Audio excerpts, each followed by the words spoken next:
We have a quorum established. We will now begin with the pledge. I pledge allegiance to the flag of the United States of America and to the republic for which it stands, one nation, under God, indivisible, with liberty and justice for all.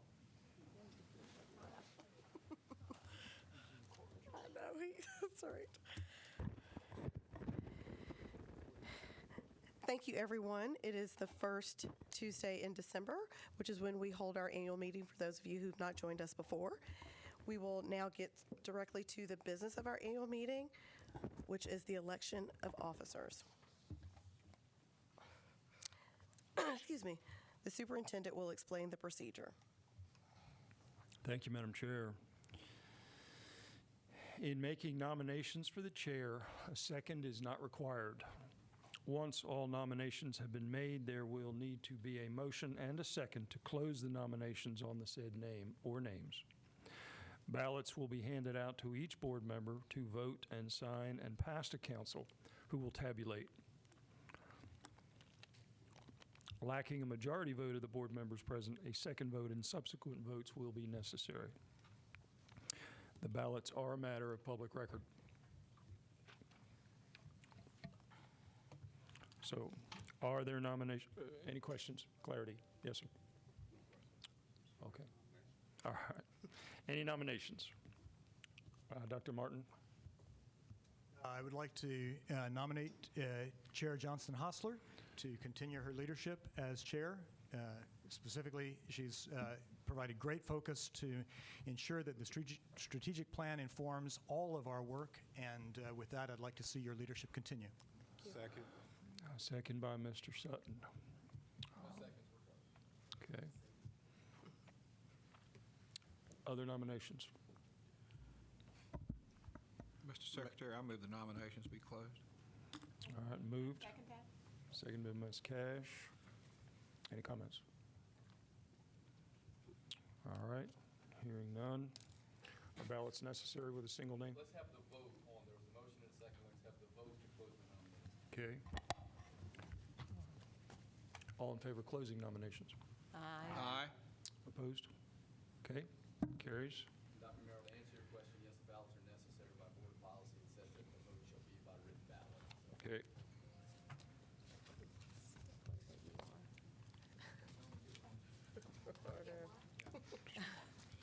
No stuff in the box. No, that's all right.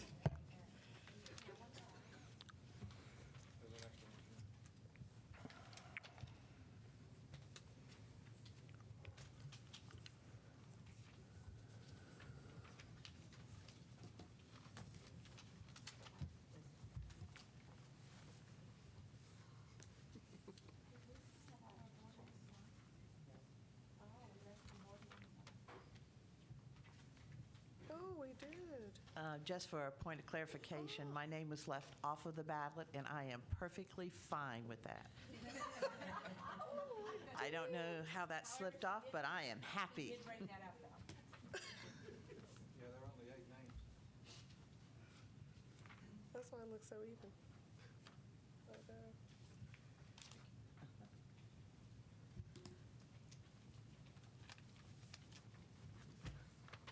We could have put Mustang Salad on.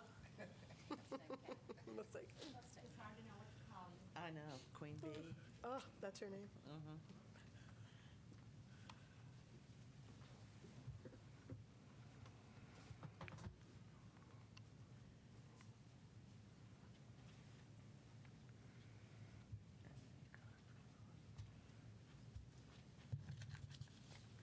Congratulations, Chair. John Hostler, unanimous vote, not nothing, so continue as chair. Thank you.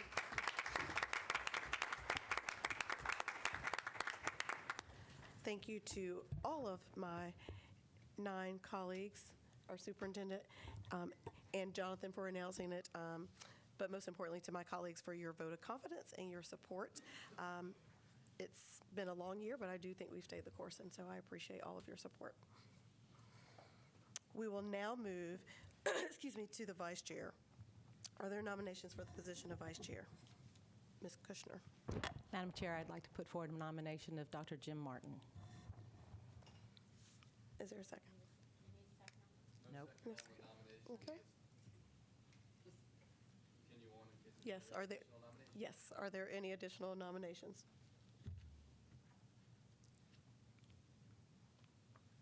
Madam Chair, I move the nominations be closed. Yes, yes. We have a motion and a second that the nominations be closed. All in favor, please note by saying aye. Aye. Any opposed, same sign. Hearing none, the nominations are now closed. Yeah, let me have that one.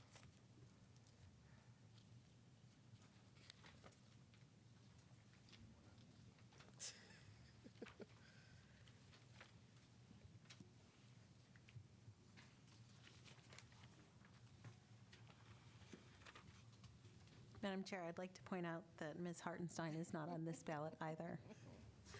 I'm happy with that.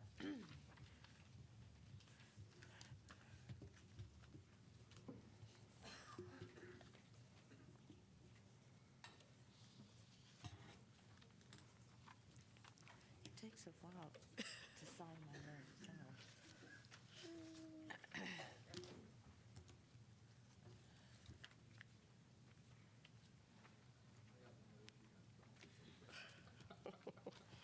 Tis the season. Right to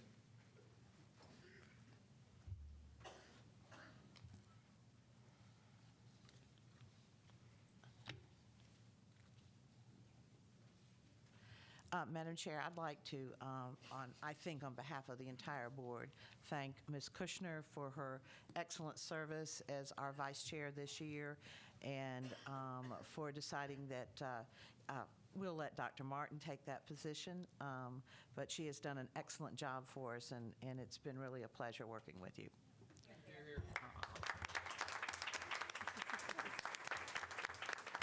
Thank you, Ms. Hartenstein. I'm very honored that you would make those comments, and thank you to my colleagues, and I'm very happy that Dr. Martin is agreeing to take a turn at leadership. He's served the board for so many years with such strong intellect, and I'm very pleased that he's going to be our next vice chair. And Dr. Martin is the new vice chair with a vote of 9-0, so congratulations. Thank you.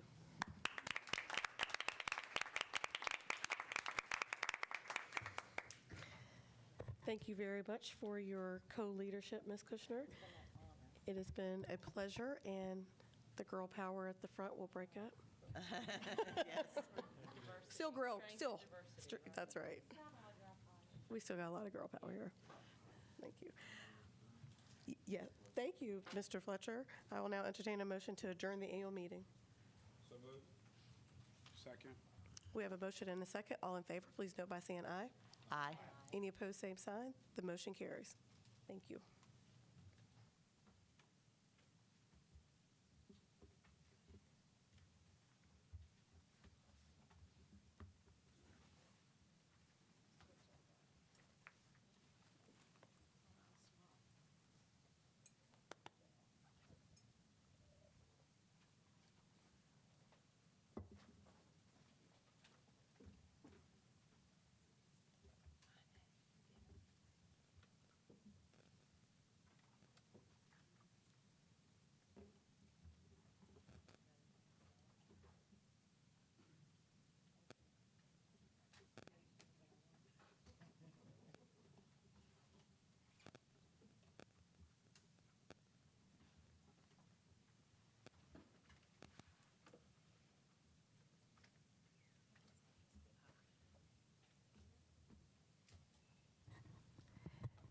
Thank you very much for your patience.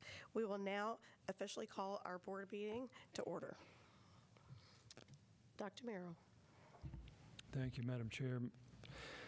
Mr. Chair and members of the board, in the spirit of the season, a large number of our schools led successful food drives to support the Food Bank of Central and Eastern North Carolina.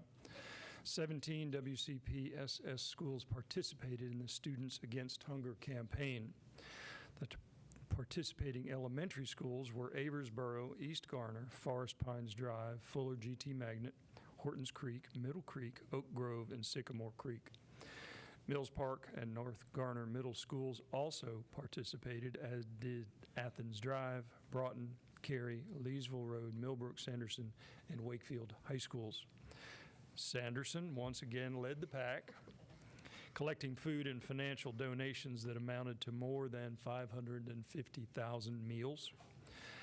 That doubled their previous high and equals roughly 263 meals provided per student. They raised more than $100,000 thanks in part to several local companies who pledged to triple match any donations made on Giving Tuesday. Since the year 2000, Sanderson High has contributed more than $640,000 and more than 100,000 pounds of food to the food bank. So it's heartening to see such generosity from our staff and students at all schools, and congratulations and thank you. I have two pieces of good news about grant awards that will support our teachers' innovative work. First, 4 of our teachers were awarded a classroom technology grant from Wake Electric Membership Corporation. The grants of up to $3,000 are awarded for specific activities using technology in the classroom. The winners are Esta Lampkin of Zebulon GT Magnet Middle, Henrietta Vasquez of East Wake Middle, Beth Kilburn of Leesville Road High, and Laura Muse of Jeffreys Grove Spanish Language Immersion Magnet Elementary. Congratulations to these teachers for taking the initiative to find meaningful uses and the funding for technology in their classrooms. Secondly, I'd like to invite any teachers with a bright idea to apply for a 4C Fund grant.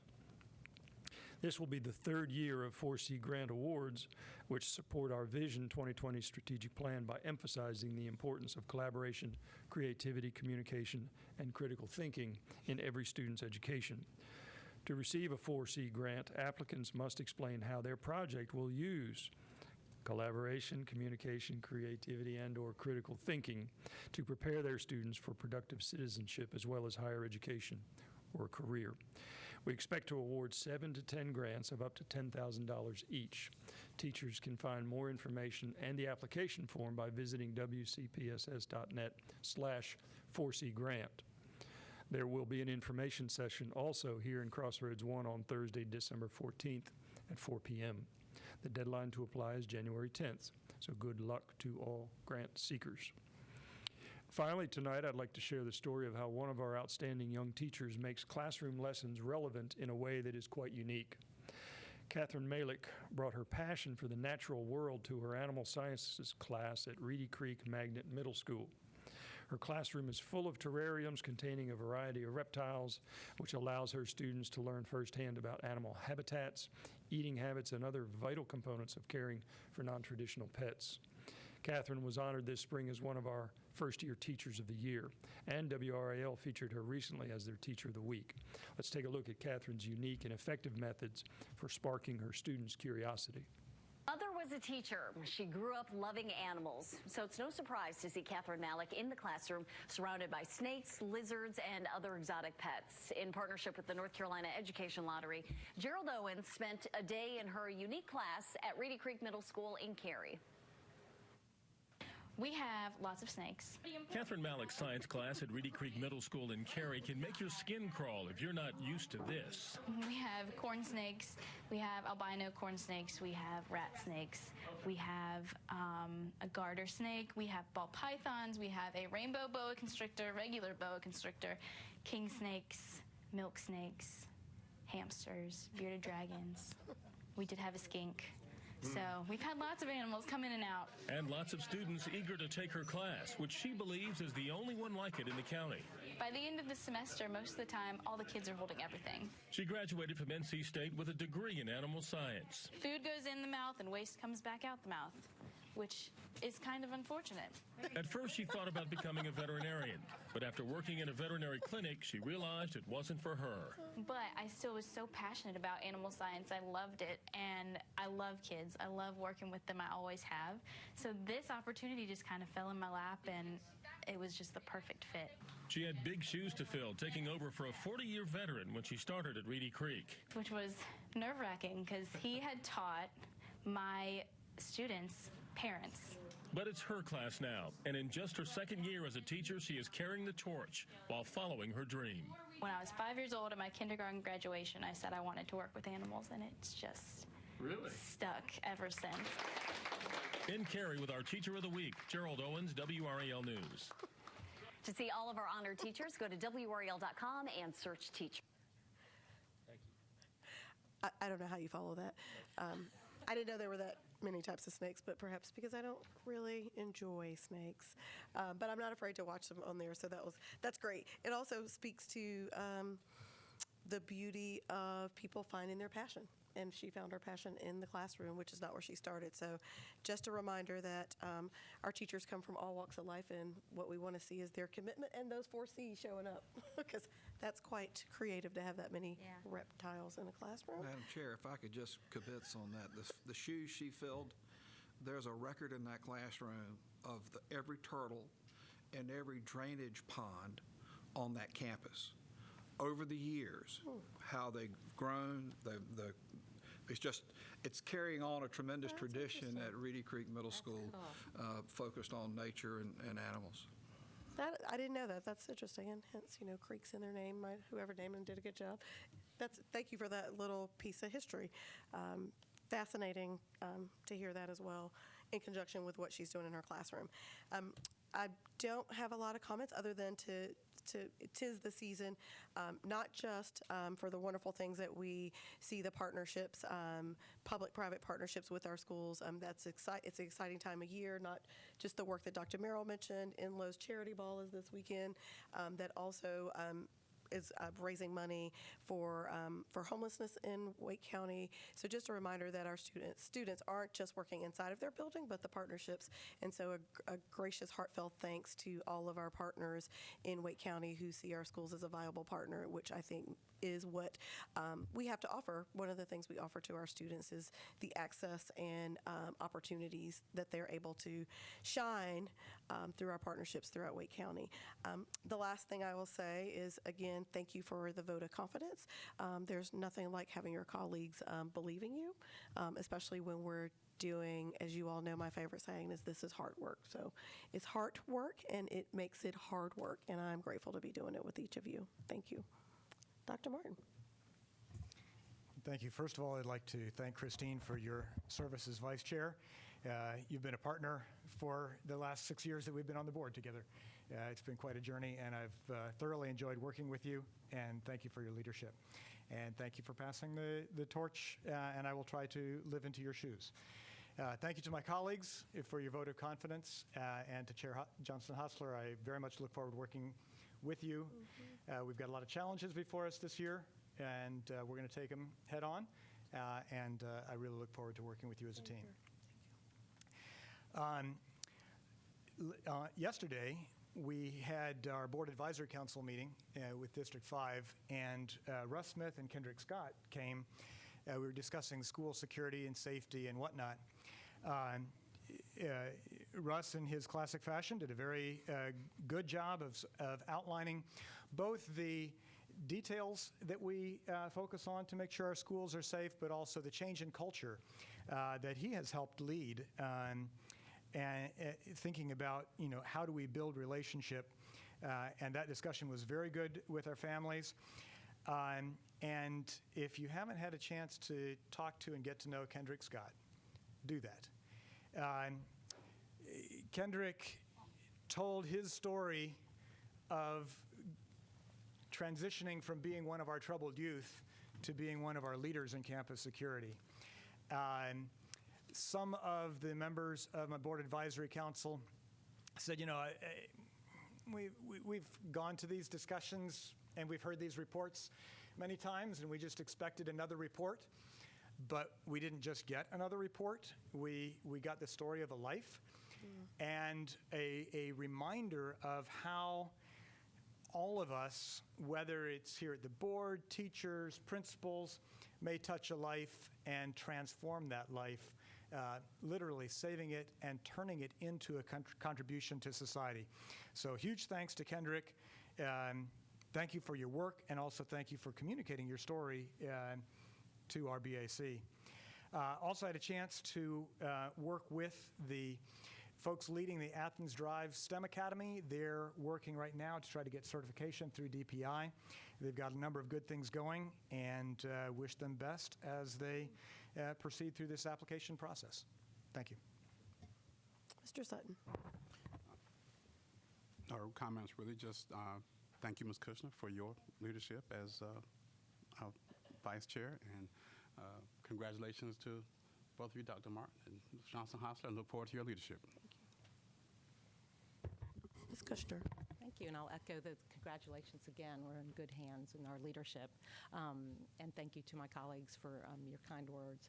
I wanted to congratulate those Sanderson Spartans. That's an impressive run that they have since 2000. So kudos to them, and wanted to thank Brian Kingsley and Sherry Miller came to the District 6 BAC to discuss the new language arts curriculum.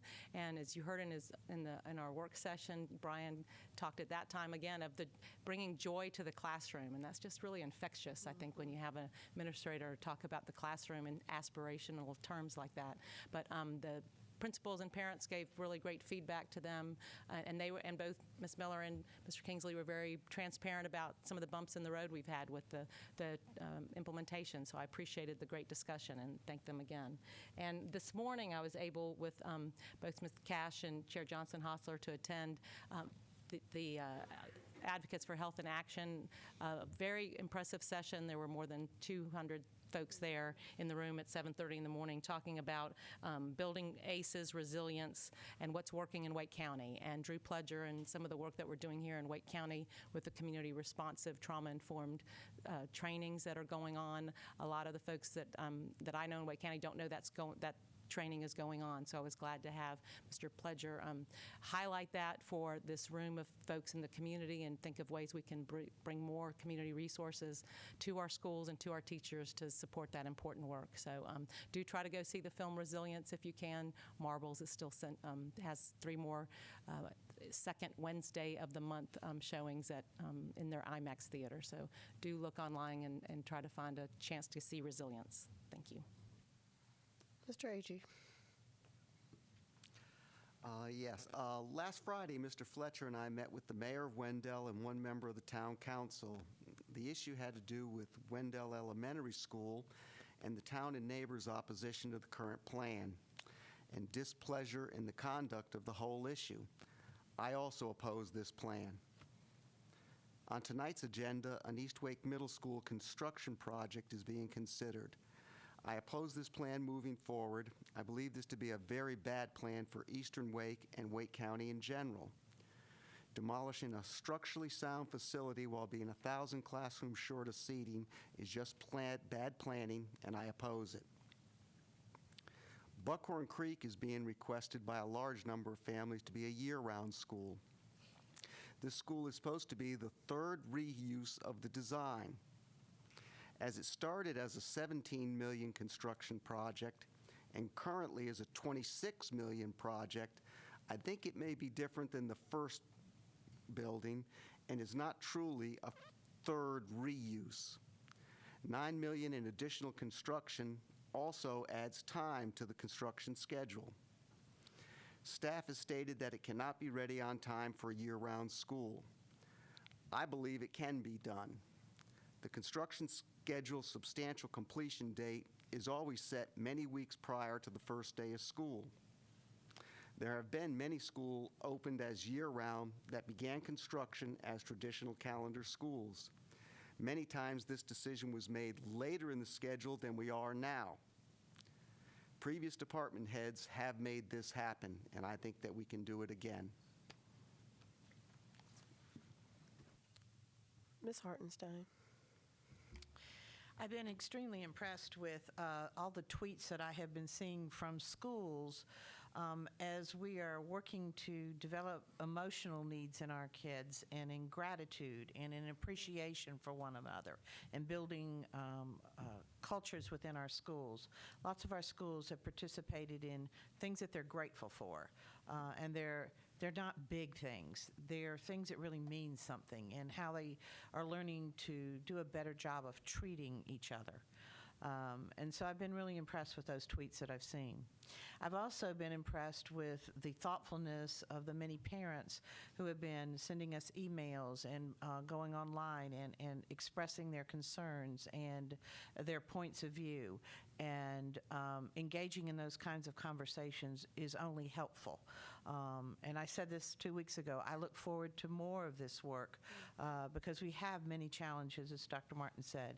Then I'm just thrilled to be on this board because we have just elected a chair and a vice chair, and we all are in agreement because we know we know how to recognize good leadership, and that we have a team at this table that's willing to take the challenges on. We won't always agree, but we're willing to take those challenges on and make the best decision that we can. So I look forward to where we go and where we'll be sitting next November. Yes, our hope is that we'll all be still here next November. We'll see what those maps say. So as we enter into the time now where a lot of our traditional schools have not had a break, they had their little Thanksgiving break, and they just got their whistles wet, and now they're ready to, okay, I can make it, till they get that nice little break, a holiday break in December. And so just remember our teachers and our principals as they move forward, that they are striving to continue the learning, because there's a lot of excitement that goes on in schools, even in our high schools. And so keeping the focus on learning is what our teachers and administrators are doing, and I appreciate their work. Thank you. Thank you. Ms. Mahaffey. I'd like to also extend my congratulations to our leadership and to thank Ms. Kushner for serving as vice chair this past year. I have learned a lot, and I can't believe a year has gone by this quickly. It's starting to go faster as my children get older. And I would also like to thank all of the families that have shared their concerns regarding our assignment plan. It was much easier when I was observing these not so long ago. Yes, it is. But it is complex, and it's a balance, and it is one of those processes that I know that I have learned from, and as we move forward into the next season of assignment plans, that I would like to see what we can do, and also how we can improve this process so that it is even more, I guess, less frantic, because it seems fairly frantic at this time. So, thank you. Thank you. Ms. Cash. Yes, I also want to congratulate both of you. And I do agree with Ms. Hartenstein, the fact that the unity of this board is very important now, and I like how it started today. So this was a good way to begin and continue. And Ms. Kushner, you know I feel very highly about you, and you've always been a great leader for years, and so I appreciate all that you have done, and I look forward to continuing to work with you closely in finance. We went to ACES this morning, yes, and it was really good as always. We learned a few things. If you see me walking around, I think they told us that we could self-regulate our nervous system. Yes. If we would look at colors or walk around. I didn't bring any colors, but I may walk around tonight. So, Regulate the bump in your brain. yes, exactly. Yeah, we can self-regulate our emotions, and this is good to know. And I was listening about the snakes, and I have mixed emotions and memories about this. Having 3 kids at Hunter and 4 kids in the school system, I kind of dreaded Christmas because I knew there were going to be questions about, can we bring the snake home? Can we bring the hamsters home? And we had Miss Parker at Hunter, and she had all these snakes and things, and I always say, no snakes, but I will take all the others. And last year at Christmas, I remember my daughter said, Mom, they're asking me from Combs to bring all the chickens home. And I said, and you should. And so she did. And so it was mixed emotions about that, but I remember I don't have to worry about that this year.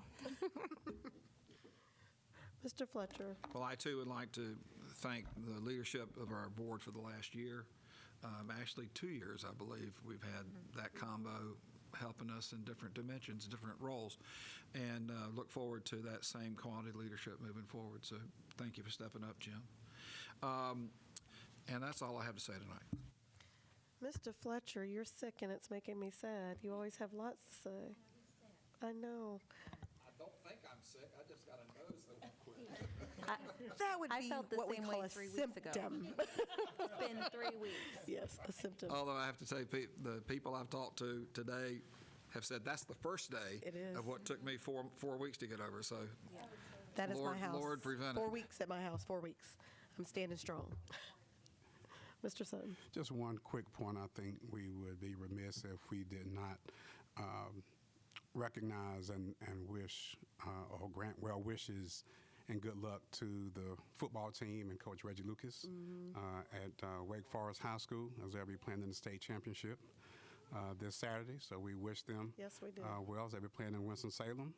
And there were also 4 students who were recognized by the U.S. Army, and they'll be recognized at the All-American Bowl. That will be played on national television in San Antonio on January the 6th, I believe it is. And those students are worth mentioning. I hope I don't butcher their names too bad. Alim McNeil, Samir Issa, Jordan Adams, and Ricky Person. I think they're from Green Hope, and 2 from Green Hope. One was from Heritage, and one from Sanderson, I believe. But those were national honors, and so wanted to just recognize those 4 students and lift their names up, and also, again, wish Wake Forest high school football team congratulations and well wishes. Good luck on this Saturday.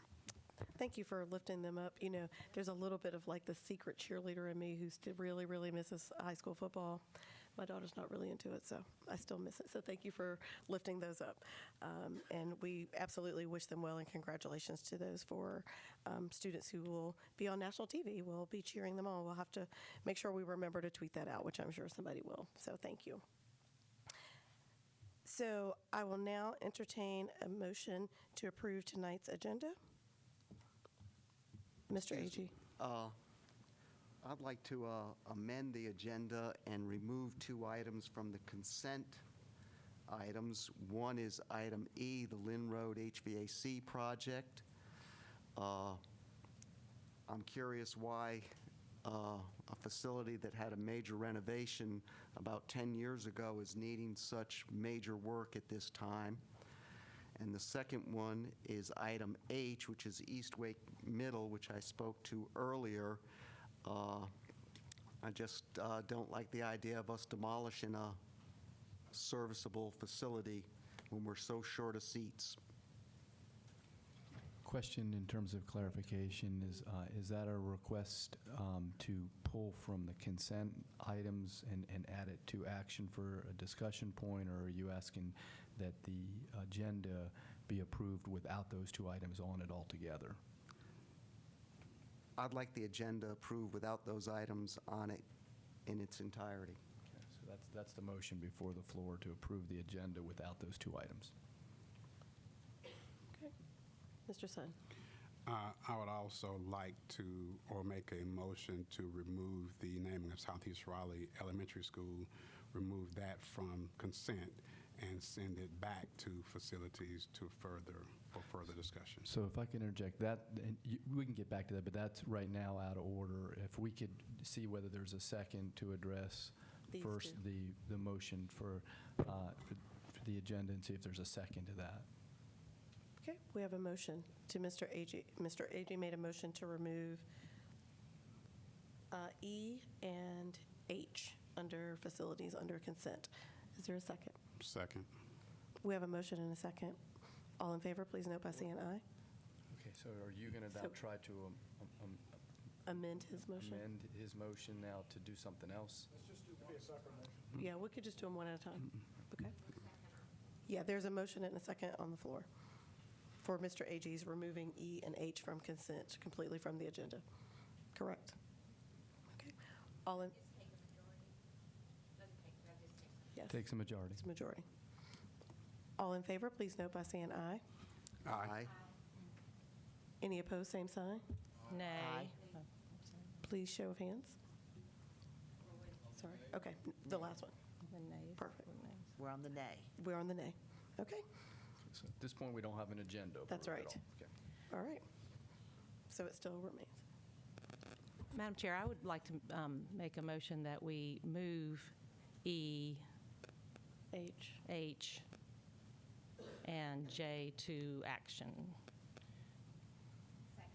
Okay, so on that, before the agenda is approved, any member is free to move anything from consent to action, so it doesn't take a motion. You've already gotten that. You've asked for it, so that's already happened now. So now the question would be, is there a motion to approve the agenda, recognizing those are already action? Right, so there's a motion to move E, H, and J, correct, Ms. Kushner? Those are the three? Yes. To action. Right, and what I'm saying is that there's no requirement for a motion on that. I'm just making sure I put them on action so we don't forget to discuss them. Or you will remind me, though. Absolutely. I just need to make sure I have the right three. Just request that as a board member, right? Correct. You can. Mr. Sutton, then Mr. Fletcher.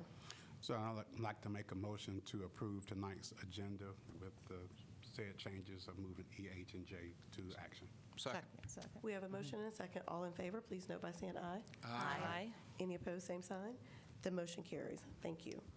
And you talked to staff about these, right? All right, we're good. Thank you. Thank you. We will now move to our information items. Mr. David Nieder and Mr. Mark Winters for the Audit Committee report. Mr. Mark Winters and company. Thank you, Chair Johnson Hostler, board members, and Superintendent Merrill. Each year, we have an external financial audit firm conduct a comprehensive review of the Wake County Public School System finance statement. The review for June 30th, 2017 is now complete. Tonight, you'll hear from the chair of the Board Audits Committee and also from our audit firm. Following the presentation, I'll share highlights of the report as an information item. Reeves and Associates presented the financial report to the Audit Committee on December 1st. This is the third year of a 3-year contract with Reeves and Associates. The requirements of the Audit Committee are found in Board Policy 8810. We're one of the few systems nationally, and to our knowledge, the only school system in North Carolina that has an established Audit Committee. Tonight, we have Audit Committee Chair Sarah Martin to share the Audit Committee report on the financials. Following Ms. Martin, Jay Sharp, Partner and Director of Audit Services with Reeves and Associates, will present a summary of the audit from the perspective of the external auditors. So I'll turn it over to Ms. Martin. Thank you, Mark. Good evening. My name is Sarah Martin, and I currently serve as the chair of the Audit Committee for Wake County Public School System. As Mr. Winters mentioned, the Audit Committee met on Friday, December the 1st with our external auditors, Reeves and Associates, to receive the results of the 2017 external audit, which you will hear about shortly from Jay Sharp of Reeves and Associates. To recap what happened in that meeting, the committee was pleased with the unmodified audit report on the financial statements of the Wake County Board of Education for the year ended June 30th, 2017. The committee was also pleased that Reeves and Associates confirmed that they did not identify any reportable internal control deficiencies during their work, and that they encountered complete cooperation by school system staff in completing their work. The committee asked lots of questions about the audit scope and about many of the items in the CAFR, which you will hear about in a little while from Mr. Winters. And finally, the committee voted to accept the audit results presented by Reeves and Associates and to move forward with presenting the information to the Board of Education this evening. Our committee commends the work of staff, particularly that of Robin Presley, in getting the CAFR completed and the audit completed in an expeditious manner. And this audit, as Mr. Winters noted, is the final annual audit under an existing 3-year contract that the board has held with Reeves and Associates, meaning that we will need to put together a request for audit proposals from potential auditors for the coming 3 years. At this point, I would also like to note that the Audit Committee will be meeting again in early calendar year 2018, as we will be responsible for working to recommend auditors to you for the next 3-year cycle. And it will be very important that we reconvene this committee at full force so that our work can move forward unhindered this school year. I believe you are aware that there are 2 open positions on the Audit Committee currently. So thank you very much. At this point, I'll turn it over to Mr. Sharp from Reeves and Associates.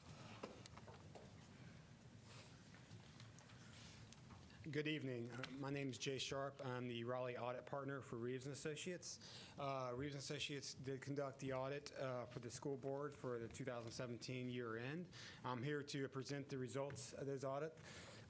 We did meet with the Audit Committee on Friday, as Sarah said, and provide a detailed analysis of our audit proceedings. I'm just going to do an overview, and I'll be glad to take any questions you may have concerning our audit proceedings for this year. So you should have a presentation in front of you if you want to follow along. The engagement leadership team this year was myself as the partner in charge and Jacob Allen as the audit manager from my Raleigh office. So as you can imagine, as I've said in the past, the timeline to conduct the school board's audit is very long. Obviously, the size of the school board enables us to spend a good number of hours conducting the audit procedures. There's a good number of items we have to do both financially and compliance-wise in order to finish our audit. So we started back in the spring in May doing individual school testing and inventory observations.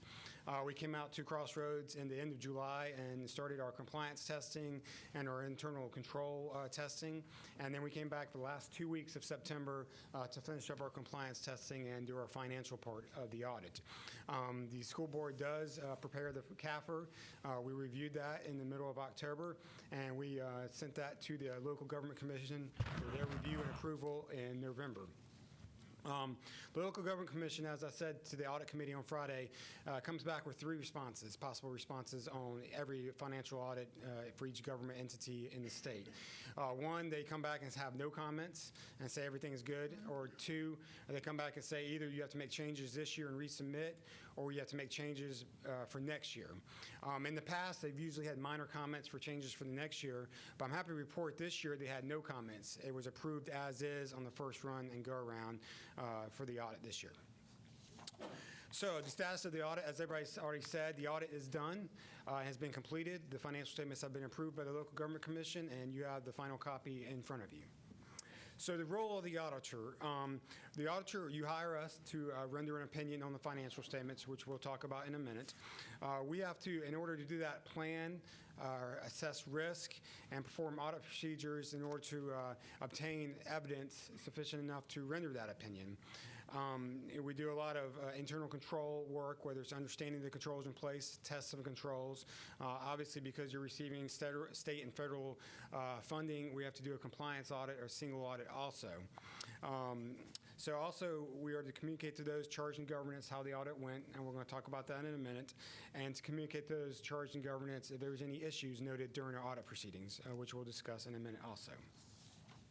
So management's responsibility. Management is ultimately responsible for the financial statements.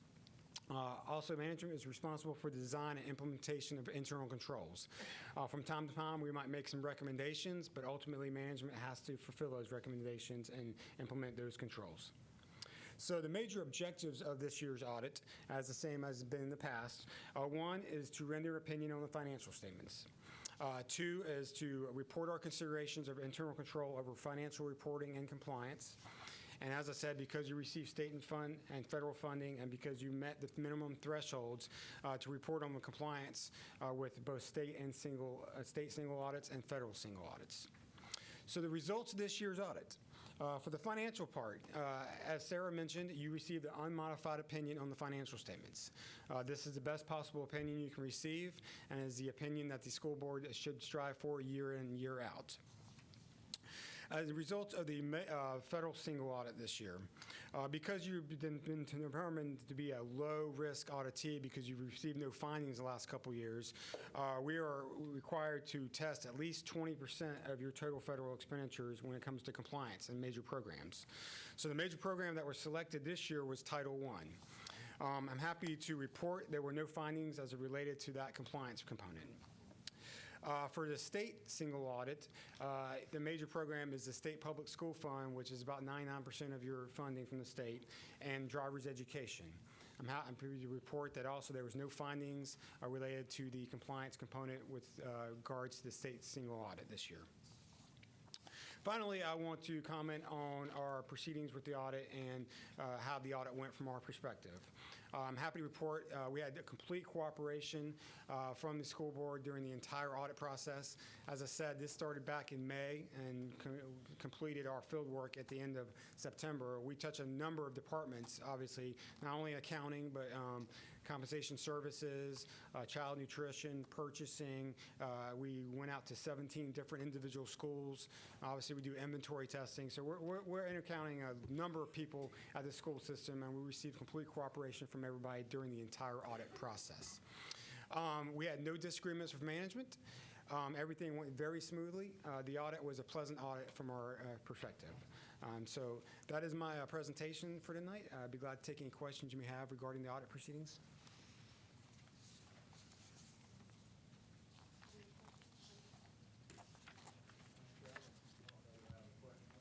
I have a question. I do have a comment, though. It's interesting that the auditing our use of state funds has resulted in this glowing report in stark contrast to some political talk that we've had in the last year.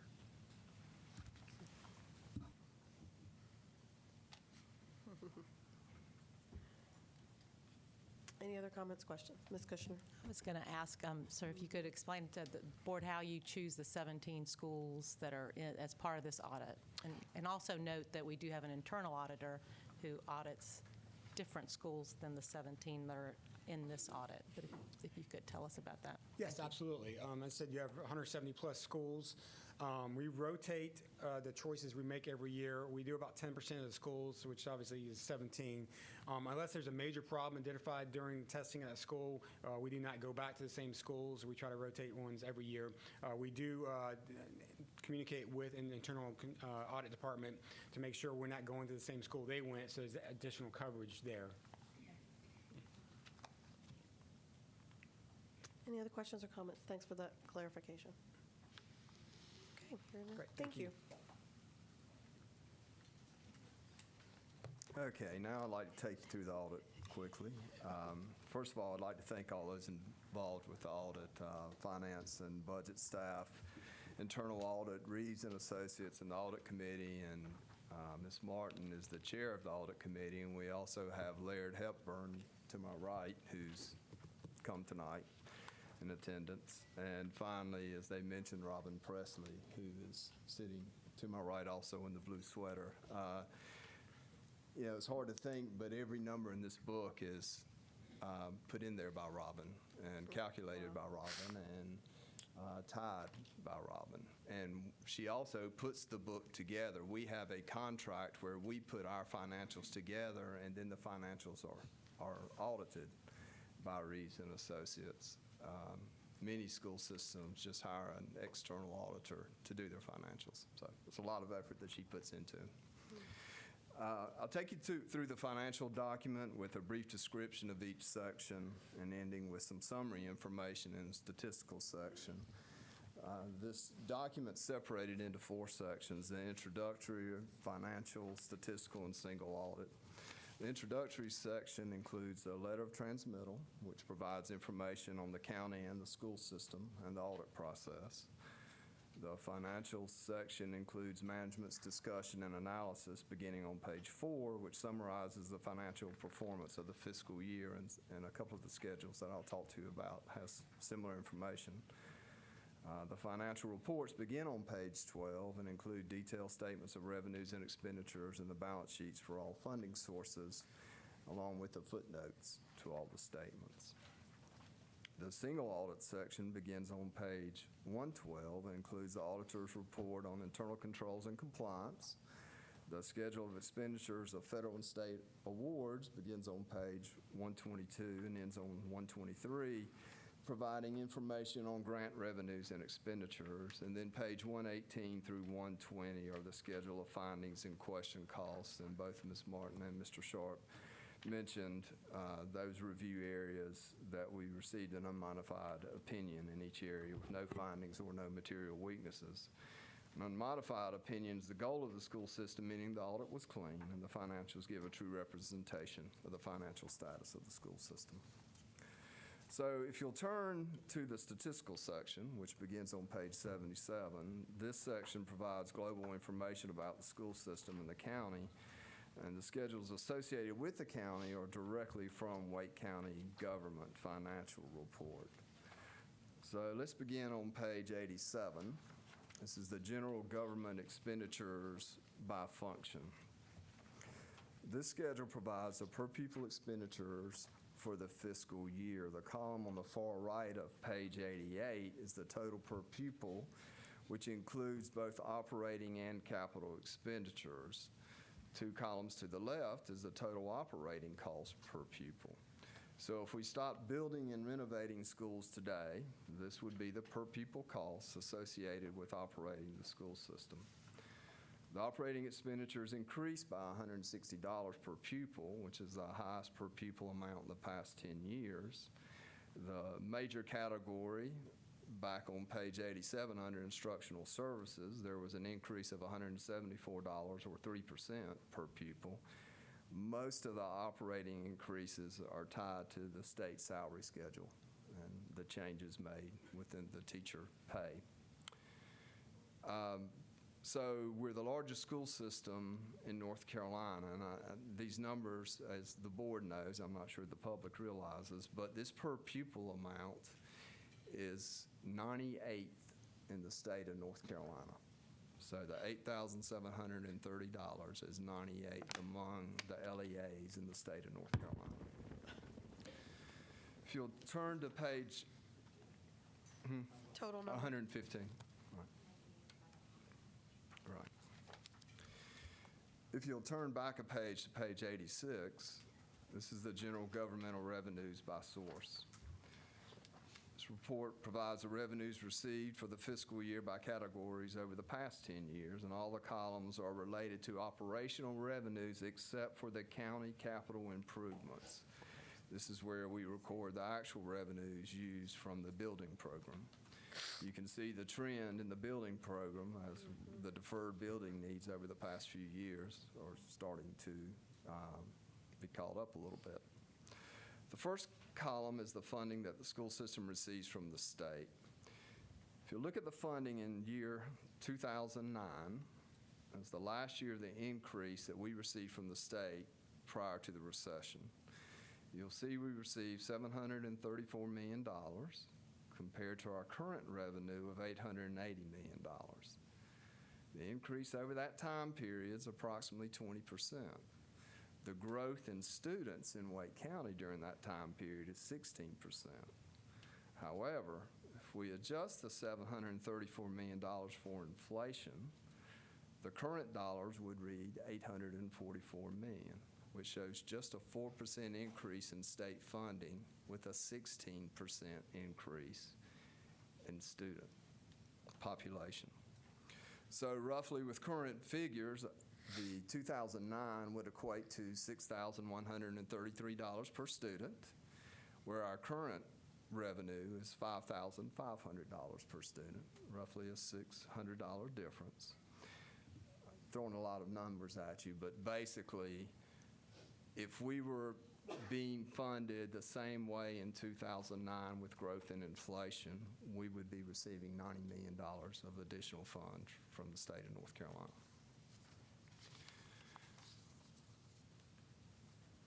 While local funding's increased over the last few years due to the state and federal either reductions or limited increase, the total operating revenues, which is the far right-hand column, and this is after we pull out capital, so this is total operating, are short roughly $95 million compared back to 2009. So it's a $95 million shortage. So now if you'll turn to page 84.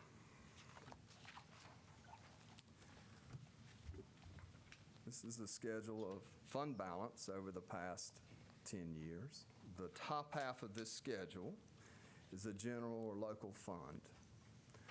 The total fund balance in the amount of the first column for 2017 is $58 million. This is a $281,000 increase compared to the prior year. I'm on page 84.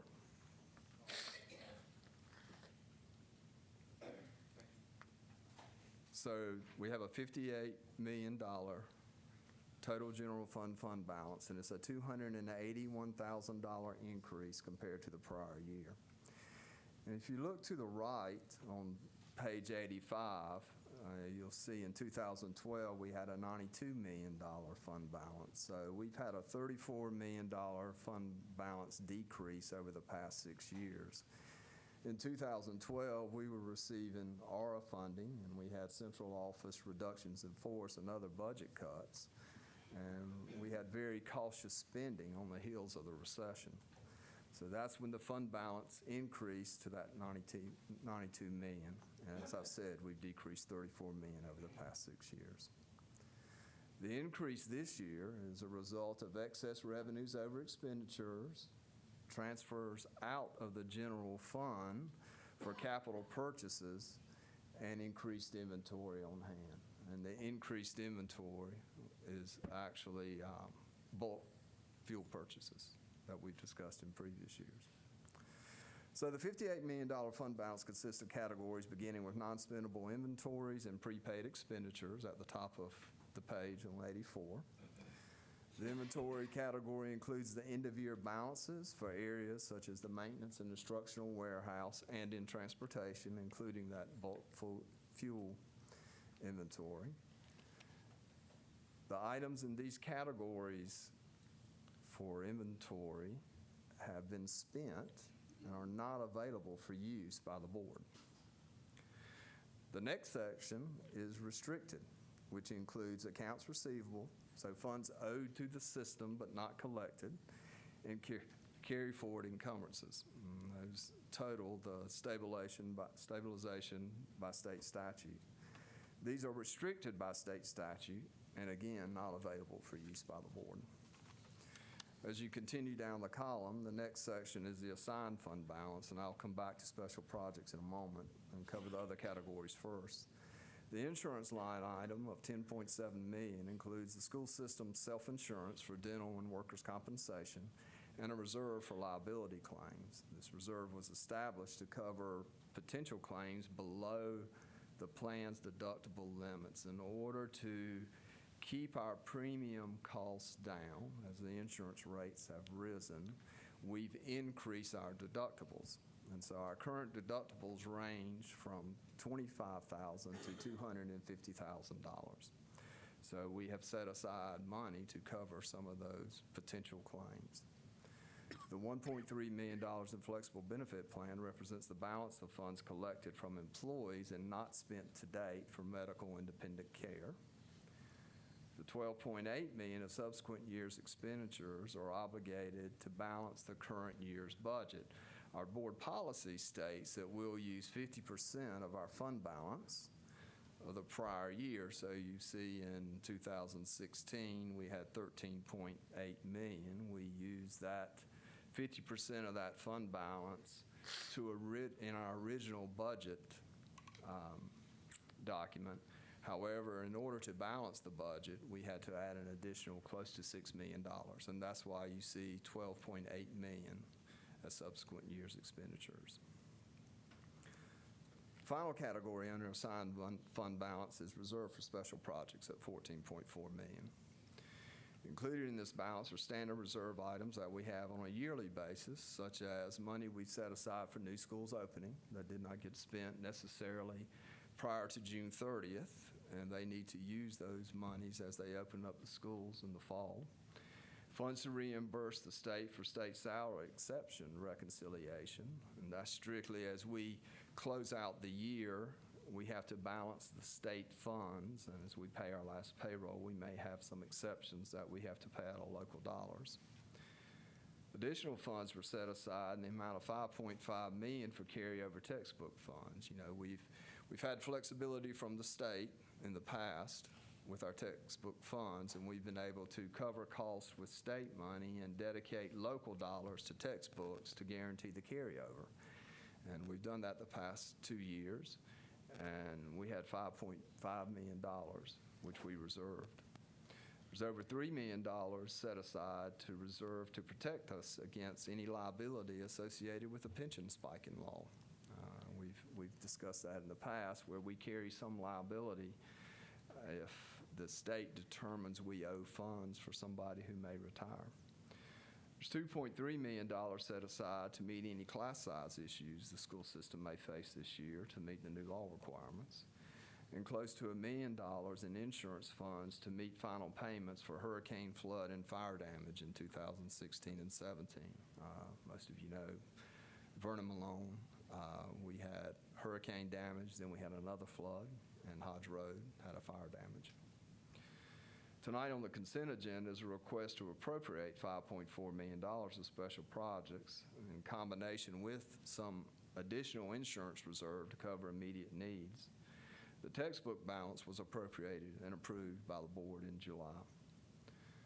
Reserves such as the pension spiking will remain in fund balance. We are not going to appropriate that amounts out of fund balance because we do not have a need for it right now. So we will keep it in fund balance until a need arises, and at that time we'll bring it back to you. While the class size is considered a one-time fix for issues this year, of course there are implications that the class size being reduced again next year should cost us additional money. So we'll have to be wary of that as we set aside fund balance next year. So all these assigned fund balance categories are restricted for use, committed to a purpose, and cannot be appropriated for other uses. The final category in fund balance is unassigned at $9.89 million. These funds are available to the Board of Education to appropriate for a specific purpose. Best practices recommend using these for one-time expenditures or an emergency situation to avoid putting the board at risk in the next budget year. This amount equals 0.65% of our total operating expenditures. Based on the current year budget of $1.5 billion, the daily operational cost to run the school system is $5.7 million, which gives us just less than 2 days of operating. Our board policy states that we will not exceed over 6% of the prior year's of the current year's county appropriation. So the $9.89 million is 2.3% of this year's county appropriation. It would roughly be 6% would be in the $25 million, $26 million range. So this concludes the presentation, but I do want to mention the operating budget. This is sort of not the financials, this is sort of the beginning budget talk. The operating budget this year will bring challenges that the school system's not faced recently. The new requirements for class size reporting places local funding at risk for current and future years. We've utilized state funding for most classroom and program enhancement teachers as allotted by the state. We've lost transfer flexibility in state LEP, AIG, and Children with Disabilities funding. After this year, the state will restrict transfers in the textbook funding. So I mentioned the carryover. We may not have that opportunity in the future. And that will require local dollars to support training efforts. We do not have an answer to the hold harmless issue with the principal salary in future years. All of these issues reduce our opportunity to maximize state funding and will place a burden on local dollars. We'll continue to manage the funds from all sources, but do expect an impact on local fund balance. I'll be glad to answer any questions. Ms. Kushner. Thank you, Mr. Winters, and thank you on behalf of the Audit and Finance Committee. I wanted to thank the staff and specifically Robin Presley for her excellent work in helping the auditors and helping the board have this information together. And I commend you for great work that we had a unmodified report and that a clear audit. Thank you very much. Thank you. And I just want to also ask one, just to point out that in the statistical section, the dollar amounts are in constant dollars, correct? That none of it's adjusted Correct. for inflation. Right. So thank you for that added perspective. Thank you. Ms. Cash. I just want to thank you too, Mr. Winters. I mean, I've watched you for years do this, and everyone in this room, and I, for one, do not take this for granted, the excellence that we have. And I hope that everybody in Wake County does not take this for granted as well. Thank you, Ms. Cash. Any other comments or feedback? Indeed, thank you, Mr. Winters, and thank you for walking us through all of these notes that I hopefully I can read later. But it is helpful for us to actually hear. Again, this is a great opportunity for us to remember that we hear this now when we have the finalized audit, and then we talk about it again once we start the budget process. So thanks for, setting us up to begin that conversation as well. Yes, ma'am. Thank you very much, and Thank thanks you. to the staff and to the committee for all of their support and work. Thank you.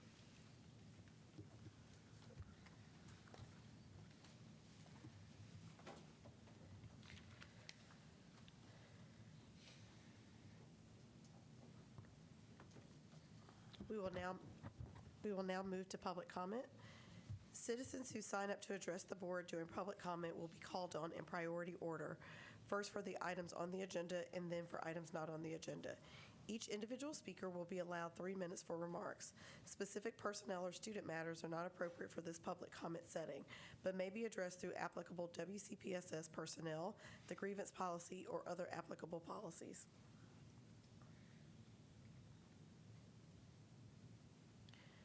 Holly Roberts. Oh, sorry, Alberts.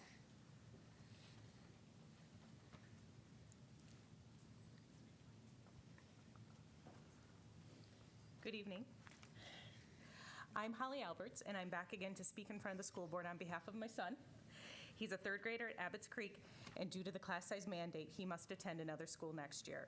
While I continue to contact the elected officials, quite often, of North Carolina to rescind the class size mandate, I must continue to advocate for him on a local level. He started at Abbott's Creek as a first grader the year the school opened. As it's the school across the street from our neighborhood, we had no reason to believe this wouldn't be his school for the remainder of his elementary career. However, class size mandate has changed everything for our family, and a move for him next year will bring his total number of elementary schools to 3. I'm asking again for the school board to consider allowing some of the children to stay at Abbott's Creek by grandfathering the rising fourth graders for next year.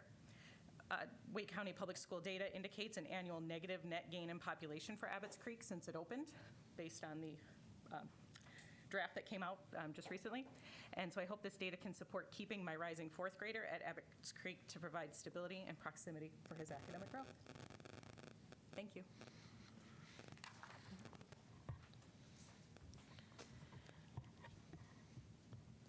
Amanda, I feel like I shouldn't butcher your name for the third time. I'm going to let Amanda say her name at the podium when she introduces herself. Thank you. Miss Mahaffey's got it. Lima Tynan. I'm working on my finish. My name is Amanda Lima Tynan, and I've been a resident of Holly Springs for 13 years and have had children in Holly Grove schools since my 7th grader started kindergarten. My children are thriving in year-round. We've witnessed firsthand the growth in our community and the current capacity concerns our region faces. Many of the parents you saw in your last public comment session were unable to attend tonight's meeting. They've continued to engage with you. The Army of Red is still speaking up, and though some board members said we didn't need to come to this meeting, and we've already been heard, I'm fortunate enough to be able to stand in front of you again tonight. I've spoken directly with 5 of you and via email with some. Several of you have encouraged dialogue and said that you've asked staff to explore creative solutions. I hope that this continues. Mr. Agee, we really appreciate your continued support to solution this for our community. The community has offered solutions to the concerns that they're bringing. Beyond this evening, I hope that you can continue to consider those options. Opening Buckhorn Creek as a traditional calendar forces a calendar change for the majority of the students currently planned to attend. It also forces a calendar misalignment for the majority. This is a disservice to our children and community. And to clarify again, we're not requesting changes to our middle school alignment. Applications to Holly Grove may be denied due to CAP. Applications to Holly Springs require parents west of Highway 55 to subject their children to the same traffic counts of over 66,000 cars as referenced in DOT data from 2016. You've heard the overwhelming request from the community for year-round and the capacity it brings. The petition has 788 signatures. That's basically double the population of the proposed incoming students to Buckhorn Creek. While we do need to employ more staff for year-round schedules, when we max capacity at schools, we buy trailers. As I understand, the trailers cost around $200,000, though I would ask Mr. Agee or another member more familiar to validate my approximation. As a taxpayer and a parent, I would prefer to pay teachers and use the space that we have than to fund trailers. I would suspect that our community would as well. And as someone who typically supports school bonds, it's difficult to support them if we're not using our money wisely. Buckhorn Creek will be at an overcapacity faster than we think, regardless of calendar, and faster with limited seats in a traditional calendar. I want our community to have choice, and we want to work together to accomplish this in the future. My request remains that we open Buckhorn Creek year-round for the purposes of capacity, and I request that the board continue to consider ways that we can accomplish this together. If west of Highway 55 requires another traditional calendar, then the 84% of students coming from Holly Grove and Herbert Akins need to be allowed to remain in their year-round school. The Student Assignment Office needs to work with the families in Wake County, and it's important that you base your decisions on the impacted communities. Thank you again for your time. Matt Cunningham.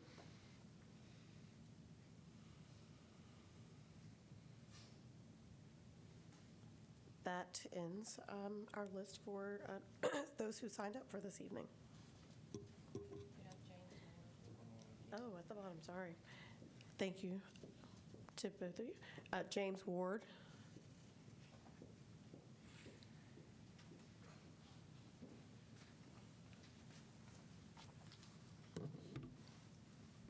Hello, my name is James Ward, and I'd like to just bring to your attention that I'm a parent of a couple kids at A.B. Combs and Centennial Middle School.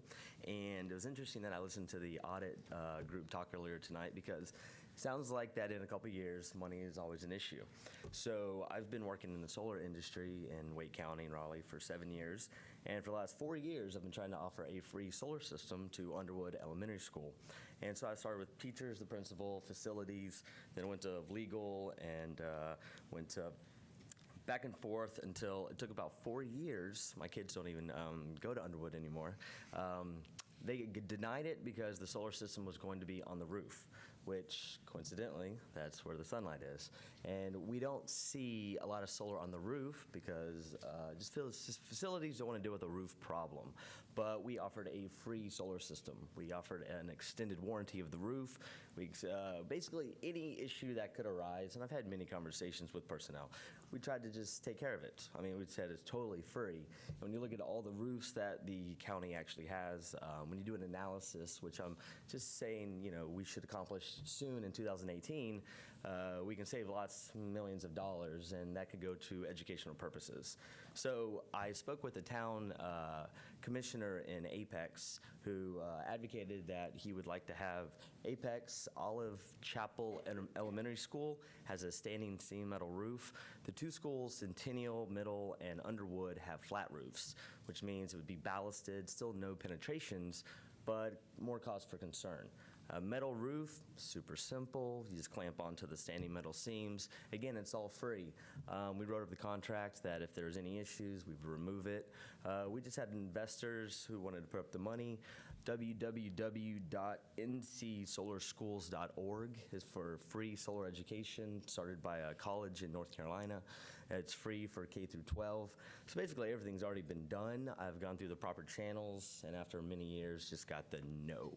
And so I'm bringing it to the leaders. This is the first time I'm here to talk to you about it, that we would just like to have Apex Olive Chapel considered because they have a metal roof, and just continue the conversation in the next, solar's not going anywhere. It's only getting more economical. Even if you Google solar school news, this week alone is an amazing amount of information across the country. 5,500 schools have solar, and it's only continuing to grow at an exponential rate. So because we are the second, Wake County is the largest in North Carolina, I think the 26th largest in the country, and the second highest bill for the county is, I think, energy. So I look forward to hopefully having that assessment with solar sooner than later, and keep Apex in mind. If I may, can I have this? Thank you.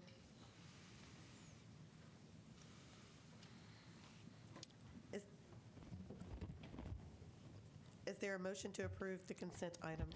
Madam Chair, I make a motion to approve the consent items as amended. Second. We have a motion and a second. All in favor, please note by saying aye. Aye. Aye. Any opposed, same sign. The motion carries. Thank you.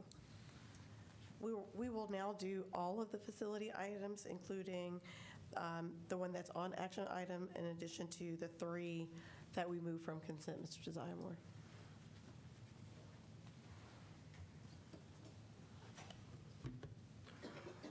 I will start with the original one on the action item. School enrollment capping for the 2018-19 school year. Currently, there are 18 schools that are capped for the current school year, 2017-2018. With this recommendation, staff recommends that 2 of those schools be discontinued for 2018-2019. That would be Apex Middle School and Enloe High School, to stop the caps at those schools. We also will recommend that 4 additional schools be added to the list.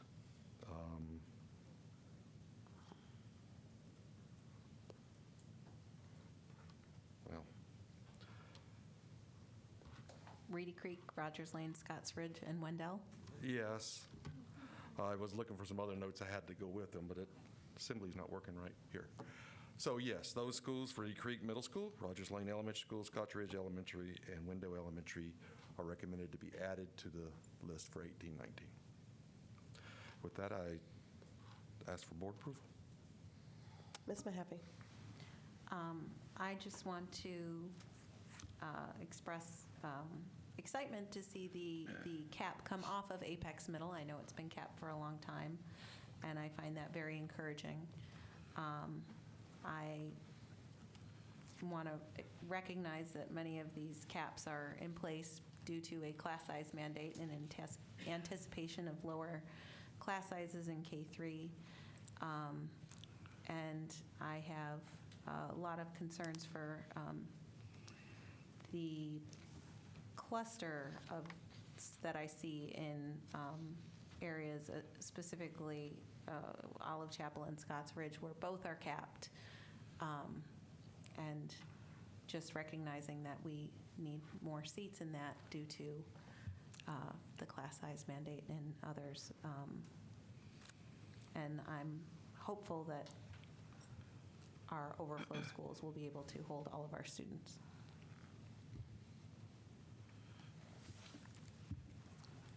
Mr. Fletcher. I want the public to understand that because a school has a cap number does not necessarily mean no seats are available. So even though the board tonight would enact a cap number that sets we shouldn't have enrollment above that number, even at that number, there may be a seat available at a particular grade, and it'll be managed at the school level. But just because there's a cap doesn't mean there aren't any seats. And in some cases, the schools are above that cap number. In many cases, they are not yet at that cap number. So this is an important and necessary preventive measure to keep schools from having to deal with more students than would be safe to have in the facility, and also the more recent challenge of maintaining class sizes at 20 students or fewer and 17 students or fewer K-3 average next year. So that's what we're currently facing as a district. It results in the loss of effectively the seats that would be in all the schools we've built in the last 5 years. So the class size change actually is consuming that much of our capital space. Thank you for the clarification and the point that the class size will have impact. Any other comments? Chair, I think we need a motion to approve if there's the recommendations, the capping recommendations from staff. Second. We have a motion and a second. Is there any other discussion? Okay, here, all in favor, please know by saying aye. Aye. Any opposed, same sign. The motion carries. Thank you. All right, second item I have are, we've received bids for Lynn Road Elementary heating, ventilation, and air conditioning upgrades. This project will replace 4 40-ton existing air-cooled condensers, 4 evaporator cools, installation of a new 20-ton package unit for the multipurpose room, and replacement of freezer and cooler systems. Recommend approval of this bid. These pieces of equipment were already in place and were left in place during the last renovation in 2008. So they have now reached the end of their life. We've had multiple failures, and we've been band-aiding these. Madam Chair, to facilitate discussion, I'd like to move approval. Second. Then we'll have our discussion. Then we'll have discussion. We have a motion and a second. Any discussion? Mr. Agee. Yes, Mr. Zyremore, you mentioned that those pieces of equipment were there prior to the renovation 9 years ago, but they were only put in about a year before, and we're still not at what would be considered normal life cycle for this. It's very concerning that there's been so many items brought here with equipment replacements very short of normal life. Is there any explanation for that? These units were installed in 2002. They're 16 years, coming on 16 years old. They've had repetitive failures with the condensing units.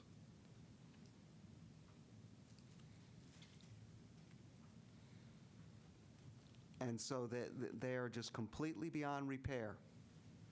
Well, it's come to the point that we're interrupting class on a regular basis, and the repairs are not lasting.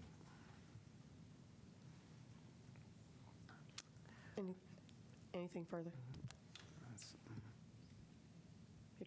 Okay. Any other discussion? Okay, we have a motion and a second. All in favor, please note by saying aye. Aye. Any opposed, same sign. The motion carries. Thank you. And the next item is construction documents for East Wake Middle. Staff has reviewed the construction documents and requests board approval and authorization to advertise for the construction of East Wake Middle School. East Wake Middle is scheduled to open in the 2020-2021 school year. Request approval. Again, I'll move approval to facilitate discussion. Second. We have a motion and a second. Any discussion? Mr. Agee. As I stated earlier, I'm completely opposed to this project. The idea of demolishing a facility that could be repurposed for some of our other special needs schools, similar to River Oaks, which is right down the street from this location, or as we are currently leasing spaces for the SCORE schools that could be in a facility we already own that is probably configured better for school use than the leased facilities we're using. I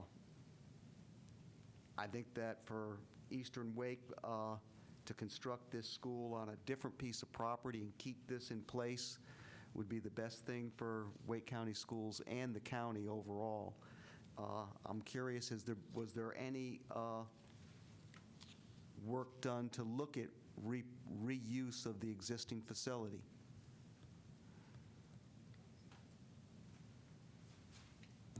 As something other than for East Wake Middle is what you're asking? Yes, for any, knowing that this is of a size not of a current middle school, but knowing that is a structurally sound building and is about 30 years old, seems kind of unusual knowing the state requirements that you have to comply with to demolish a school building I'm surprised that this one qualified for demolition under what is there's that state checklist prior to demolition.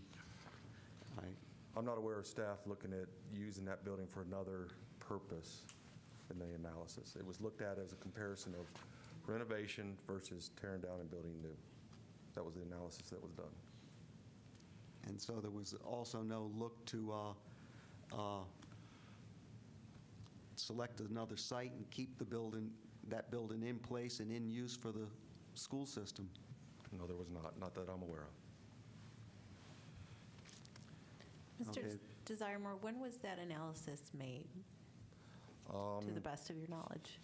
It was, well, we came to the board back a little over a year ago with the schematic designs, or actually earlier before the schematic designs, to get a decision on whether or not we wanted to tear down the entire building or to renovate.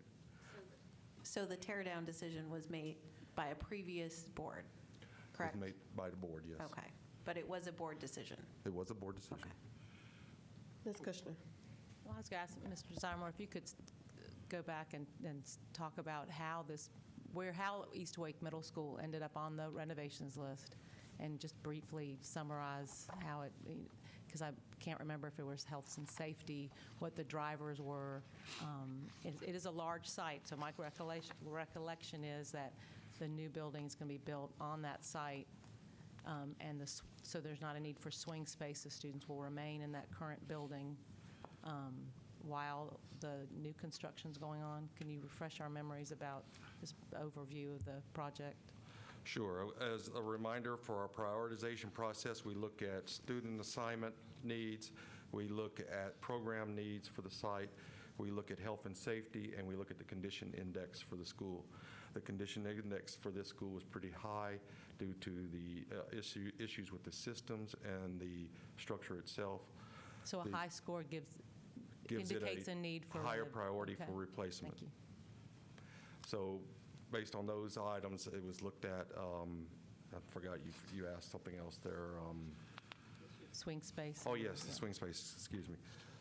Actually, originally when we came to the board and talked to the board about total replacement versus repair at that time, we were actually looking at swinging this school to River Bend Middle. But later we determined after further design analysis that we would be able to build a new school on the site, leave the students in the current site, not have to disrupt their instructional program, build a new school, and then relocate them into that new school. So the decision was to do it with them staying on the site. Clearly, River Bend Middle School is currently in use as a middle school, so it's pushed back the renovation of Right, East then Wake. the priority then of the school, since it could stay on its site, fell in the time frame that it is in now. Thank you, sir. Ms. Cash. So can you go over why you would not renovate, why you would tear that building down and not renovate? I mean, there was a presentation given back to the board a while back on the entire item. I'd be trying to regurgitate some of that stuff right now that I'm not freshly aware of. If I'd known we were going to be discussing this, I probably would be able to go through it with more detail for you. Be more than happy to send the presentation to the board. Thank you. Ms. Cash, follow up? No, I'm just, sorry. I was trying to get an answer on that. But I can see why he doesn't have an answer. Yeah. We didn't know it was coming, I guess. I would like to have an answer, but we didn't know. Ms. Hardenstein. So, Mr. Desmore, when you did the analysis, what you analyzed in that building is no longer a safe building. It is not a building that we want to have kids in. That's why we're going, and it's cheaper to tear it down than it is to renovate it. That was my question. Yes. Isn't that what the analysis showed? Well, yeah, if you want to simplify it to that point, yes. I do I mean, want to it was a simplify it. review of the systems, looked at major renovations, looked at what the cost would be to go in there and accomplish those major renovations. Then there was also an analysis done to look at what it would cost to build a new one. The price between the two was close enough to warrant to go to the replacement. You would actually end up with less square footage than you originally started with, less square footage to maintain, less square footage to cool or heat. So everything pointed to replacement of the building. Mr. Agee, if we're going to have a building that we don't think is really good for kids, and we're going to tear it down versus renovate it, okay? I don't want to put other children, other students, other programs, they deserve to have a school that's just as well-constructed and modern and meeting the needs of the learners that we now have, not the ones that we had 30 years ago. Because that has changed, and that does, I think, play into when we look at our schools in terms of whether we want to, when we renovate, we want to renovate as much as we can so that they are compatible with our new construction. And if the dollar amounts come in and say it's cheaper to tear it down and build a new one, that's good financial planning, I think. If we were to build a new one at a new location, we would still need to renovate this one. To Ms. Hartenstein's point, that it wouldn't be able to structurally stay the way it is without touching it. Is that? It would still warrant repairs. The systems would still warrant repairs. Okay, thanks for the clarification. Mr. On, Agee, to you. on the one thing, as far as safety for the students, I'd have to say I take exception to that bold of a statement. While a 30-year-old building could warrant some renovation, and knowing that this building bringing precast concrete construction, it's not very flexible, so it's intended to be used the way it is. I think that we could use those seats, maybe not for a middle school today, but those seats could be used to an advantage. I heard Mr. Desiremore say the systems need to be replaced, and of that, I know that East Wake Middle has not had a HVAC renovation of the nature that has been done to so many other schools, so it is behind the curve on that matter. But given our current state of being over 1,000 classrooms short of space, demolishing a building that can be repurposed just is something I cannot agree with. That's about a 30-year-old building.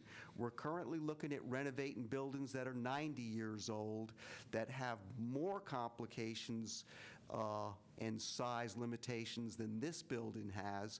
When it was built, it was considered an adequate school for a middle school 30 years ago. That may not be today's standard, but is still a facility with seats in it that we desperately need. Ms. Kushner? But for clarification, you're suggesting those seats be for alternative school placements? Not for capacity? I'm just trying to clarify. Well, every student that we have in the system is part of the capacity issue, no matter what category they're in. I offer the idea of it being for some special schools because there is a need there. This is a building that's in place. I would like for there to be a discussion about how to reuse this building and not demolish it. In Eastern Wake, the idea of finding another site to build a middle school on would not be that difficult. This is not like Southern and Western Wake. And also talking to some people, we can look at the grade performance at East Wake Middle, and it's not been the best. I've talked to some people, and they do think that the name East Wake Middle carries a stigma. So the idea of building this middle school on a different site and having a different name, I think would be very favorable to the people in Eastern Wake. The reuse of the seats is just something that I do not see we can afford to throw away. Okay. So we have Ms. Mahaffey, Mr. Fletcher, and Mr. Sutton in that order. So I have some questions because this is not something, as other colleagues have said, that I didn't anticipate discussing. I'm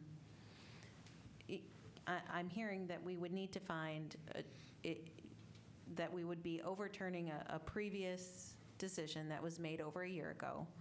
I'm hearing that we would still need to pay to renovate the existing building, that we would need to find and purchase land in eastern Wake County for a new middle school, and we would have to go through the building process to build. What is the timeline for all of that to happen? Because it sounds like we're going from something that has a set timeline to increase seats and to increase capacity to something where I don't know what the timeline is. I don't know how long it would take for us to find the acreage, to decide what design of the middle school, all of the, so I'm curious as to what we would be looking at, because this is something that is unexpected. Yes, and I realize that this being brought up tonight, somehow, I read the schedule, and somehow I had myself convinced that this issue was going to be the second meeting of the month. My mistake. I admit that I read the thing and had myself convinced it was second meeting of the month, and I was working on this on that basis. So I know it's caught everyone by surprise, but caught me by surprise when I look back and realize the mistake I'd made. I'll offer on that. Our current Roseville High School, in constructing that building, there was many items that came up, and that building was delayed for a few years. In the end, though, those delays did have great benefit to the school system. We built on a site that was much flatter with less site cost. I feel certain that building it in the location in Rolesville was much better than the original location proposed. And right now, with the growth in Rolesville, that is going to prove to be fact here very, very soon. So delaying, which it was over a 3-year delay in that high school getting built, that proved in the final construction of Roseville High School to have been the right choice. And I feel the same way about this for East Wake Middle, that stopping this right now is a good thing for Eastern Wake and for Wake County in general. So I'm dead set against the idea of demolishing the building. I probably any building, even if it wasn't in East Wake, that is in any serviceable condition. This is not a 90-year-old building with a lot of unknowns in doing a renovation. This is a fairly well-understood building due to its construction. It's easy to look at and easy to see what you can do with it. Classrooms are a little bit smaller than we use today, but the classroom sizes have went up and down over the years. We have a number of buildings with classrooms the same size that are in use today, and they will continue to be in use. There are many middle schools that were built just after East Wake Middle that are only a few years younger that I don't think that we would ever consider tearing down at this point. Some of those would be the Westlake Middle Schools. They're only a few years younger than East Wake Middle. I don't think anyone sitting here would consider tearing those down today. Those are serviceable buildings. Mr. Fletcher? One of the challenges we have when we look at a construction program, and particularly when we go out to the public and ask for their support for funding mechanisms, which is a county commission responsibility, over the years, this board has attempted to make sure that all parts of the county received the construction quality and effort to keep the schools reasonably consistent from the western end of the county to the eastern end of the county. And there's been some ups and downs in that. And I see the prospects of building a new school, a new middle school that embraces and accommodates the current instructional strategies and has flexibilities as we move forward to implement the instructional aspects of our strategic plan as being a tremendous asset to Eastern Wake County. if you think about the age of most of the schools there, this would be a new shining star in that part of the community. And I think it is, part of the decision to go this direction was, in fact, an effort to balance some new construction in that part of the county with what was happening in the west. I was in support of it. And I think, as I recall, we had a unanimous committee reported out. We had a unanimous board support when it came to the board for approval. And I continue to be in support of it, of the construction of the new school. Now, the question about whether the older building would be demolished or not may be a separate question, although I think the site would require more space for non-structural academic support for athletic programs, et cetera, which then that leads to demolishing the building and replacing it with athletic fields. The prior opportunity of transporting the entire East Wake population to a middle school at 401 North was not attractive at the time it was put on the table, and the growth of needing a middle school at the 5401 location, both of those work to say, find a different solution for how you're going to provide the necessary seats, instructional support, and make good investments for our taxpayers, and whether we're going to remodel a building and its systems or build a new one. I think all those considerations went through the committee and were part of its report to this board, and this board's approval of this recommendation to move forward. We're now a full year beyond that with construction documents before us and the work that's been done to implement the work of this board prior to now. So I continue to be in support of it. Mr. Sutton. Then Ms. Cash. Yeah,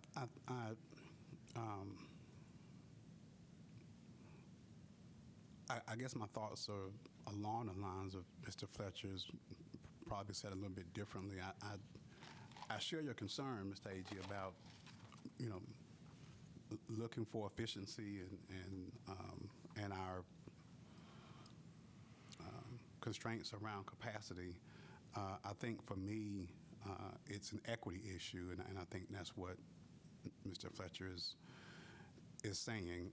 I think I heard some suggestion of, well, we could continue to use the facility and use it for special programs or alternative school or what have you, and I think the district has prided itself on having facilities that are equitable for all students, whether there are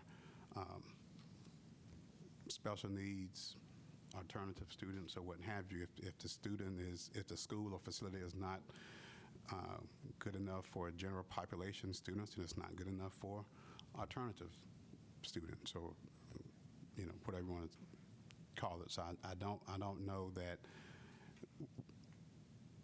and I don't believe that students that because you live in a high growth area, Apex or Holly Springs, and you have new schools, that if you live in an area that's not growing as fast, that you still shouldn't have nice, new, shiny facilities. So I think I see it as an equity issue, and I think that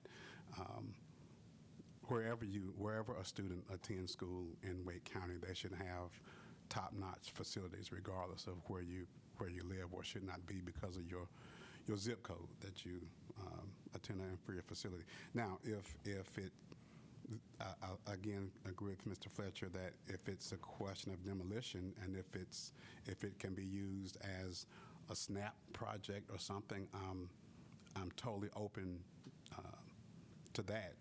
Even though at this point, if we've gone through a number of analysis that Mr. Zalmore has said have been performed, I would hesitate at this point to disagree or go against any analysis that we've done to determine what's the best course of action, if it's demolition versus new construction or what have you. But again, I appreciate your concern for efficiency and the use of every nook and cranny and closet that we can find to make sure that we've got adequate capacity in our district. So I don't know if that's exactly the point you're making. And again, appreciate your thoughtfulness around this issue, but I don't know how to say other than maybe perhaps this ship has sailed. I don't know if it's appropriate to say that, but just my thoughts. But I guess in summary, I think it's an equity issue, and I would reject particularly the idea or notion of using a space that's 30 years old, particularly for alternative uses, alternative schools, or that sort of thing. I certainly definitely reject that. Okay, we have a board member that lives in that district that feels very strongly about this. So my question is about the time constraint with this, because I want to respect Mr. Agee and the fact that a lot of us didn't see this presentation, and we do renovate a lot of schools that are a lot older than this. And I don't think he's actually talking about necessarily putting other students in it. He might actually be talking about the same students in a building that's renovated for the same students. So I'm just asking, is there a time constraint, or can we see this presentation again since the board member in that district feels strongly?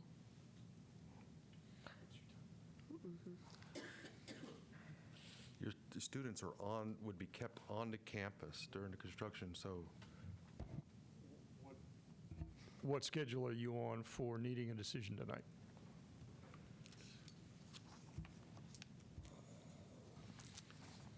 I don't have the schedule in front of me. This, just as a background, this was presented to the board for approval August of last year. I can pull it up.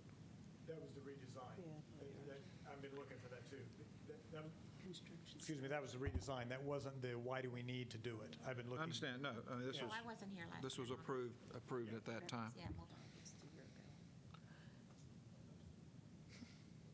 Construction is scheduled to start in July. What'd you say? Sorry. Construction is scheduled to start in July. I can't hear Mr. Zymer. Mr. And Madam, Zymer, what did you? Construction is scheduled to start in July. I guess my question, Joe, is if you don't get a decision by the board for a couple of more weeks, are we that close to jeopardizing the July start? I would have to say no. Okay, and you've got a facility committee in next week, later this week. Yeah, Madam Chair, if you will, 2 things. I mean, let's push it back to committee, and then perhaps it can come back to the board on the 19th. And then the other thing is, when we can know this in advance, we can be better prepared, and might not have had to go back to committee and everything else. And I understand that you missed it, and I hear you. But we can look better as well, rather than you saying, well, golly gee, if I'd known, and those sorts of things. Yeah. So, but I think that would be my proposal. Put it in committee next week.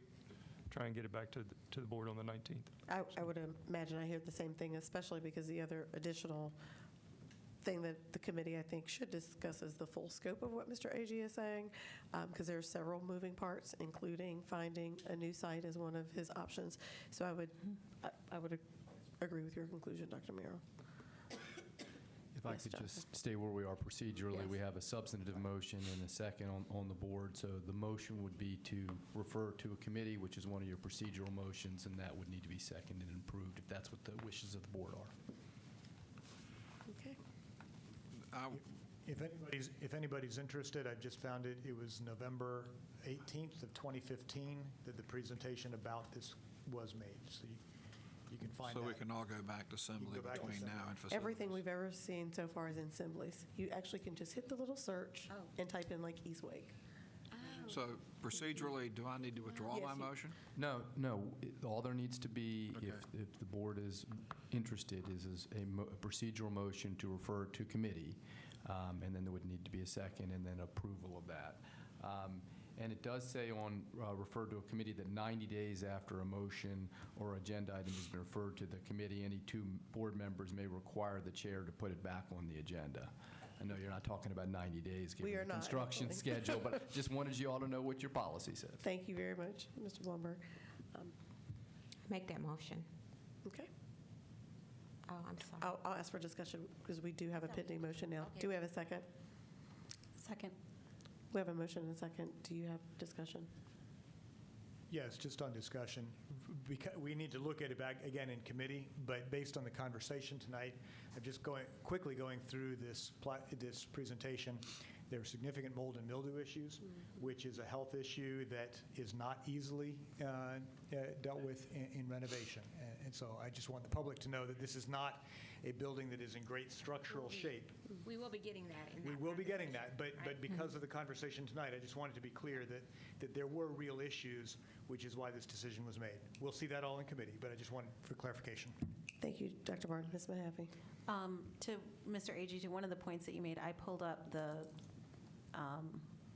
on the facilities website, the project detail, and this is from October of this year, so things may have changed, but it does say under the project status that the school name change is being considered. I don't know if that's been taken off the table, but it's listed there. So to one of your points, that is a possibility for this new building.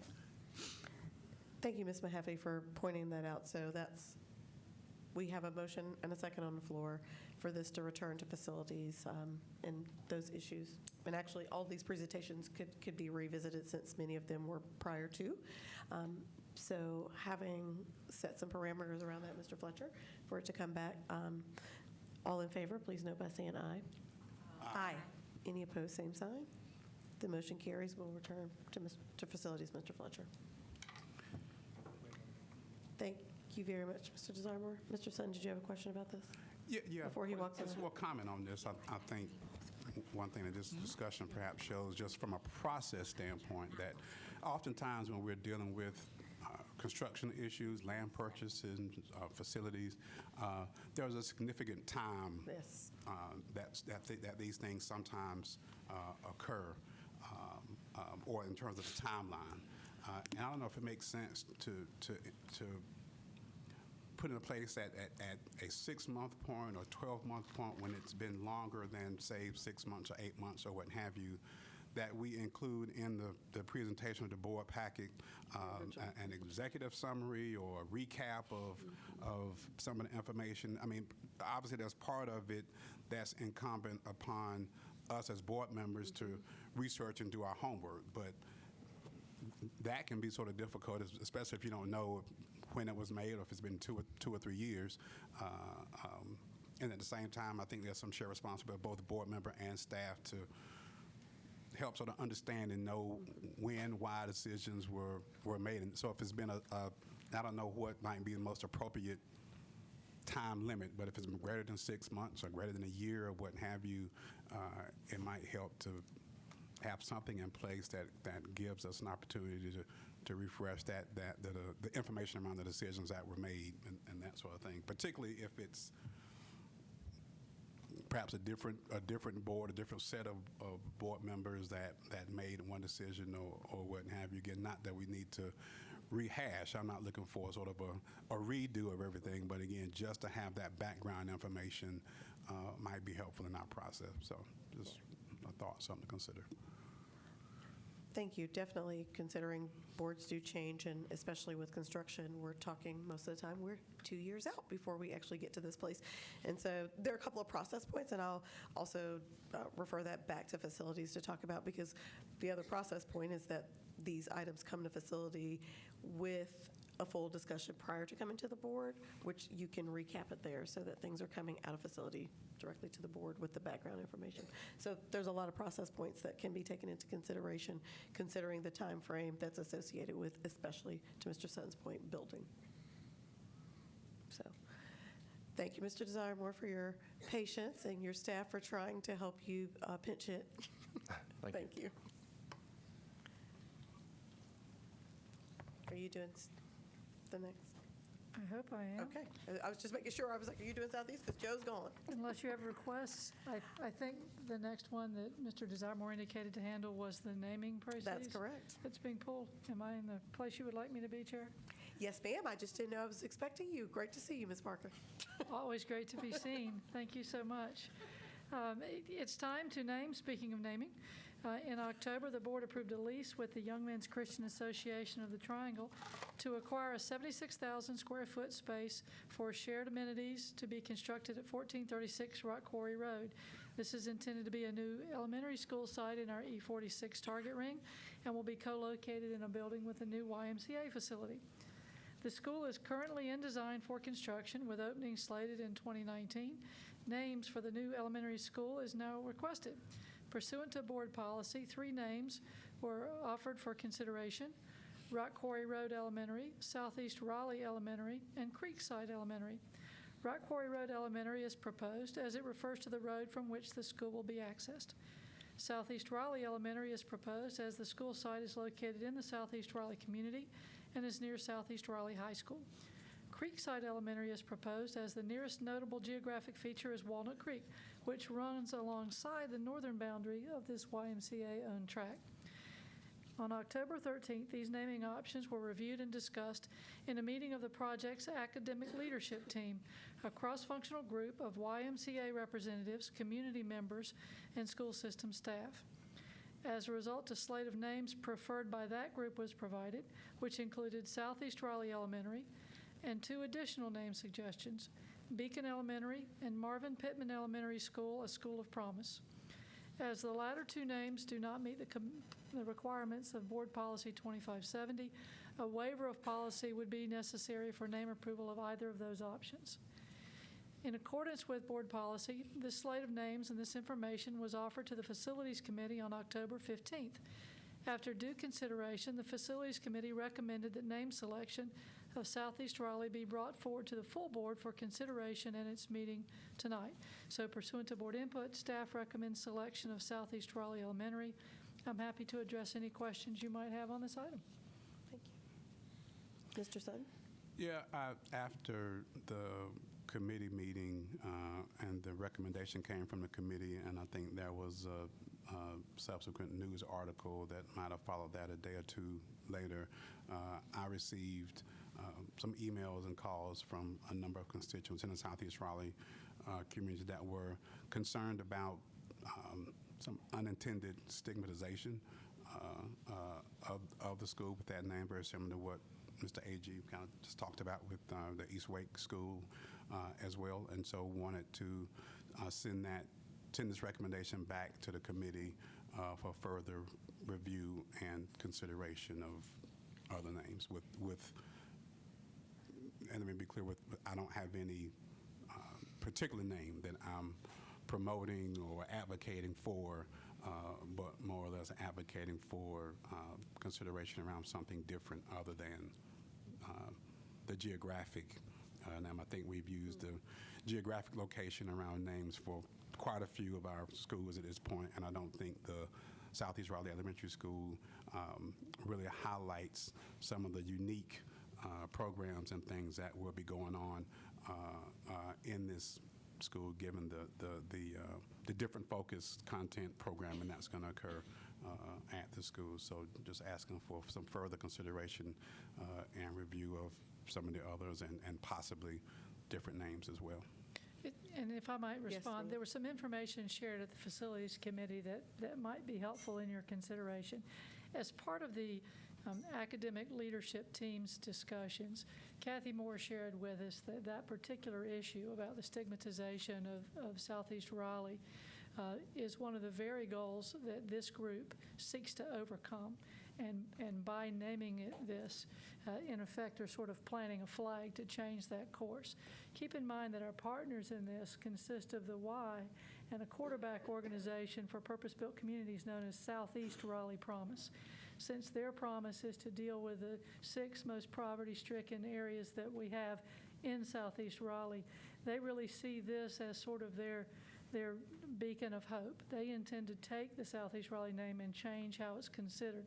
The other aspect, which is why it was one of their top 3 choices, the other aspect that I think provides some additional enhancement is we have a number of taglines that are often associated with a school.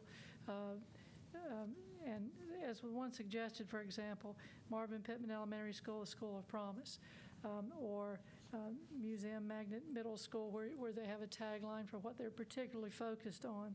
The thought was that as this collaborative team moves forward and a principal is identified, I think there's a reasonable expectation that some distinguishing tag will be added that sheds light on the particularly unique focus of this school, and when coupled together with Southeast Raleigh, will show not only where it is, but who they intend to serve to break the cycle of intergenerational poverty and how they intend to do it.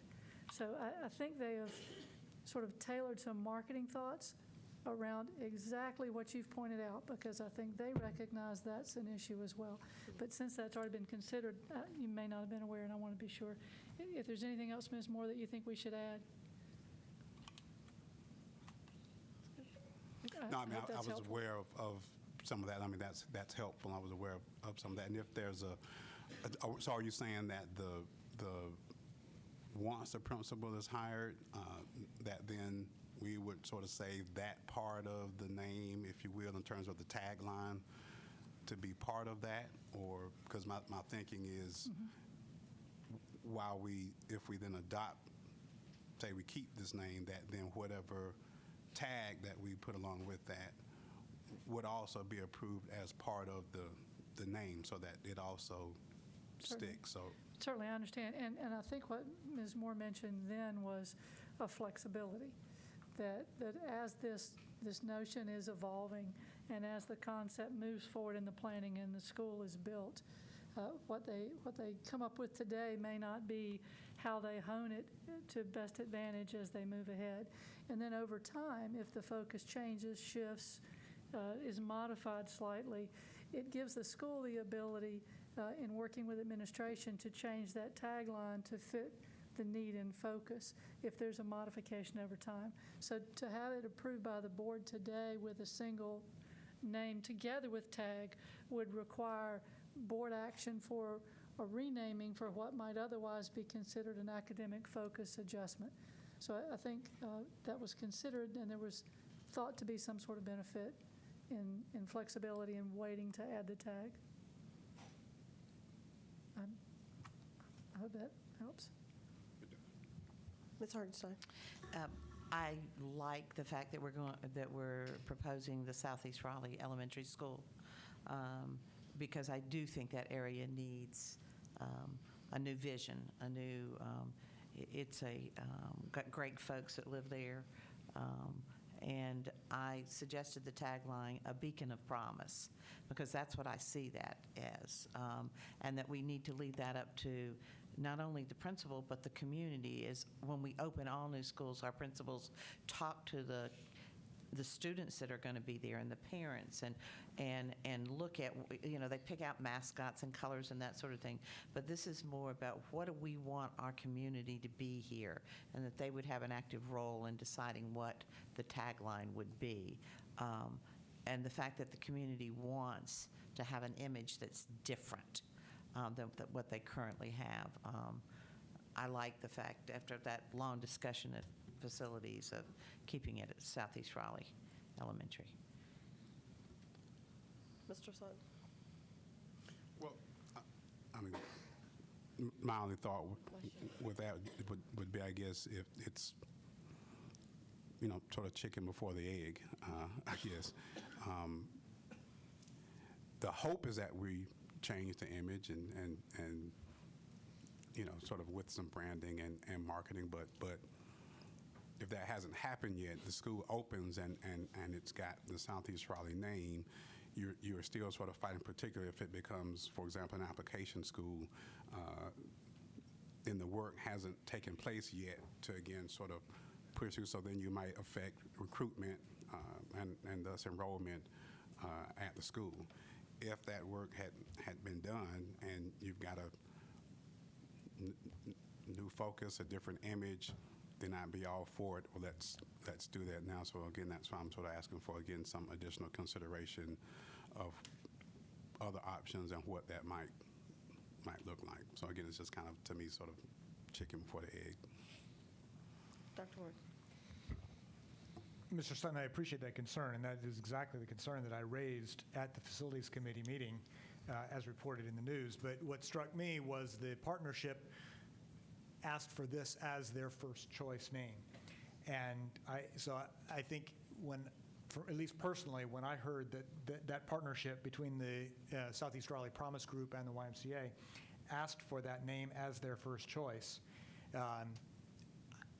I'm not sure that we as a board should step in and impose a name other than the one that they chose. Now, I understand that there are other aspects of the community that may raise question, but I feel some sense of urgency to stick with the preference of the organizing team who's working on that school. And what is that sense of urgency? Well, they requested a name for a given purpose, and I guess my sense is, as a board, I want to support their cooperative work and their request, rather than as a board coming in and trying to say, no, I think you should have a different name. So I want to support their work. I think most of us were leaning toward Beacon until we, which was one of the other names offered, until Kathy Moore provided us that information, that feedback, that the first choice from the partnership was Southeast Raleigh, and I think we want to support the effort of that group. Okay, I've heard from the group too. Okay, so if we're getting different information, then there's... I'm not saying it's different information. I'm just saying, I mean, the group is not wildly excited about the name because, again, as I said, it does not speak to, you know, the unique qualities or program that's going to go into the school. Would you like to make a recommendation to send it back to facilities to have this discussion about adding the tagline? I mean, that was part of my original piece, just to send it back to facilities for further consideration and review. I'll entertain a motion. Yes, I'll entertain a motion. I mean, I make a motion to rescind the naming of Southeast Raleigh Elementary back to Facilities Committee for further review. Okay, we have a motion and a second. Looks like no other discussion. All in favor, please note by saying aye. Aye. Any opposed, same sign. The motion carries. Thank you. Thank you.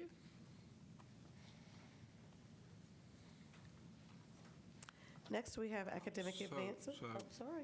Yes, Mr. Fletcher, you do have a full plate as they come forward. Well, I'm just, we thought we had input from the governing group.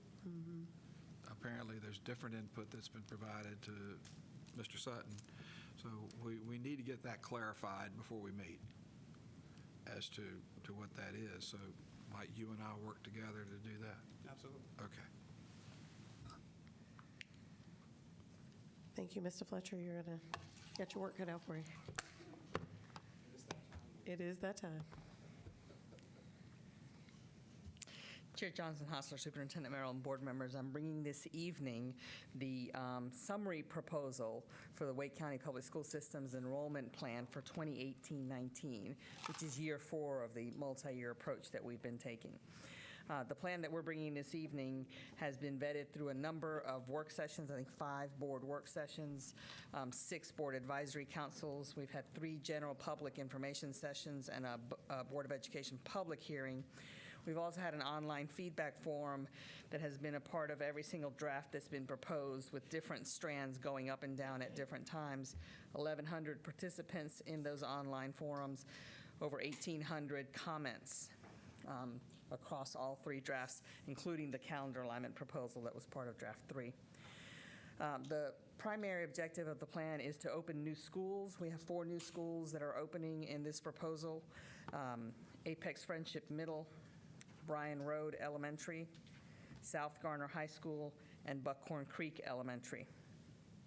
In addition, the plan also makes some changes to calendar choices, application calendar options that families will have in order to address some crowding issues, the K-3 class size legislation, and then it also makes some changes to improve operational efficiency. We also have a couple of changes in the Brooks Elementary area with Green Elementary for operational efficiency as well. And then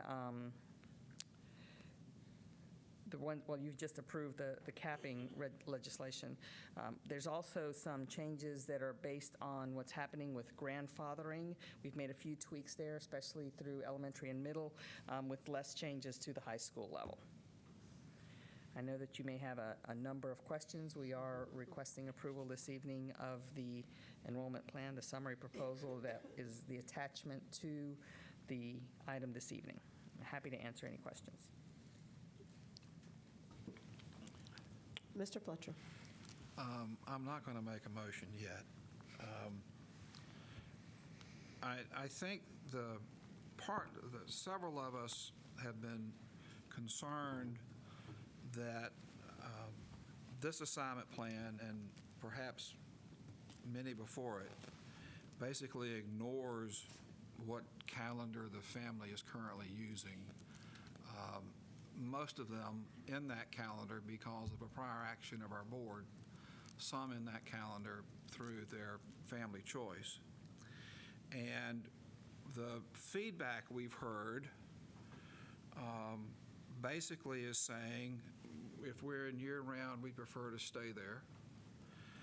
Or we've put up with the difference in calendars, and now we have a middle school that's on a traditional calendar. We'd like to not change that. So our draft 3 of the plan tried to realign everything to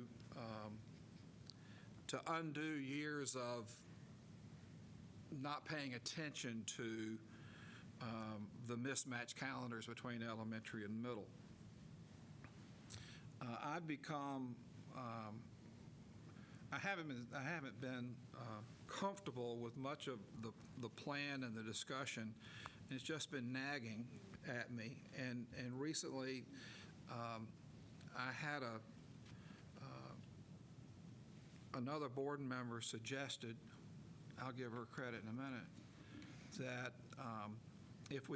when we open Buckhorn Creek as a traditional calendar school, which we had planned, the challenge is not that Buckhorn Creek is traditional calendar. The challenge from the community is that so many people who are in a multi-track calendar are being shifted to that school. That opening Buckhorn Creek as a traditional calendar is not a problem if those families don't have to move. So is there a way for us to open Buckhorn Creek as a traditional calendar school and move into it children from traditional calendared schools now? We're moving folks out of Fuquay Marina Elementary traditional calendar, but we're moving them to a multi-track school. We're moving kids out of Lincoln Heights, which is traditional calendar, to Buckhorn Creek, which is a traditional calendar school. So is there enough movement to say, okay, traditional to traditional, and we make Buckhorn Creek traditional, and then allow all those people who are in multi-track and would like to go to a traditional school to get there by application? So that's a question, and it's not one that we can pigeonhole into conversation tonight and come up with a holistic plan. So that's why I'm not making a motion per se, but putting the topic on the table for discussion. I mean, all the angst we've gotten is from folks who are being told you have to go to a different calendar school. Well, 90% of it has been that. So if there's a way for us to not make families go through that change and still get our school open and still provide additional seats, might we want to discuss that? Ms. Mahaffey. I am going to make a motion, and I'm going to move to divide this motion into and pull out the Buckhorn Creek section of this decision and lay it on the table so that, because I think that's where many of our questions are right now, so we can have a decision on the rest of the plan and speak to what Mr. Fletcher is talking about separately.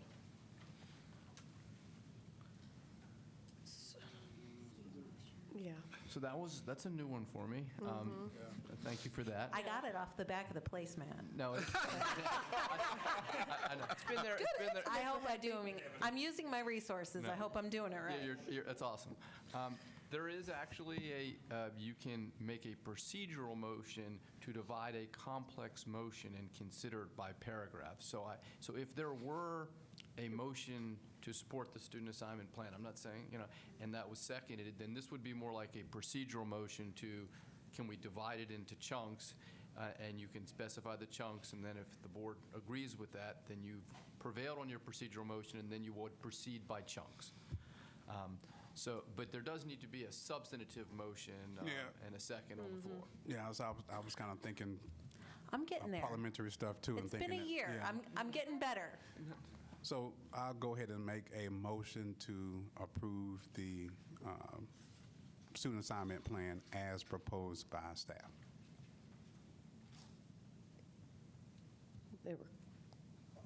And that's just for the purpose of then opening discussion and being able to present a substantive motion. Right. I mean, then amendments to that substantive motion. Remember, a motion and a second does not mean you agree. It just means you open it to the floor for discussion. Correct. Thank you. I'll second. Okay. We have a motion and a second. Now discussion. Now can Yes, yes. Now Okay. you can. Chunk away. So now I will move to divide the motion and pull the Buckhorn Creek section out so as not to delay the rest of the plan, because I think that's where most of our questions arise. So that would include Buckhorn Creek And all the schools that would be. and the moved. movement from Willow Springs to Bank Road.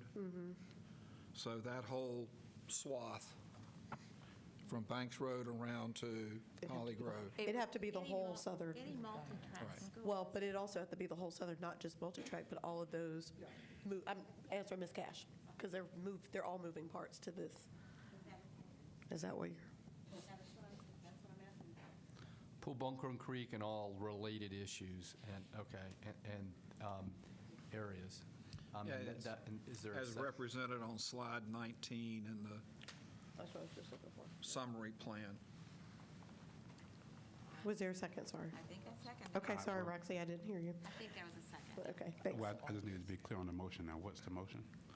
To move everything associated with Buckhorn Creek out of the assignment plan to talk about in chunks. So that's actually pages 19 and 20. 20 is where you can actually see the schools that will be impacted by 18, 19, and 20.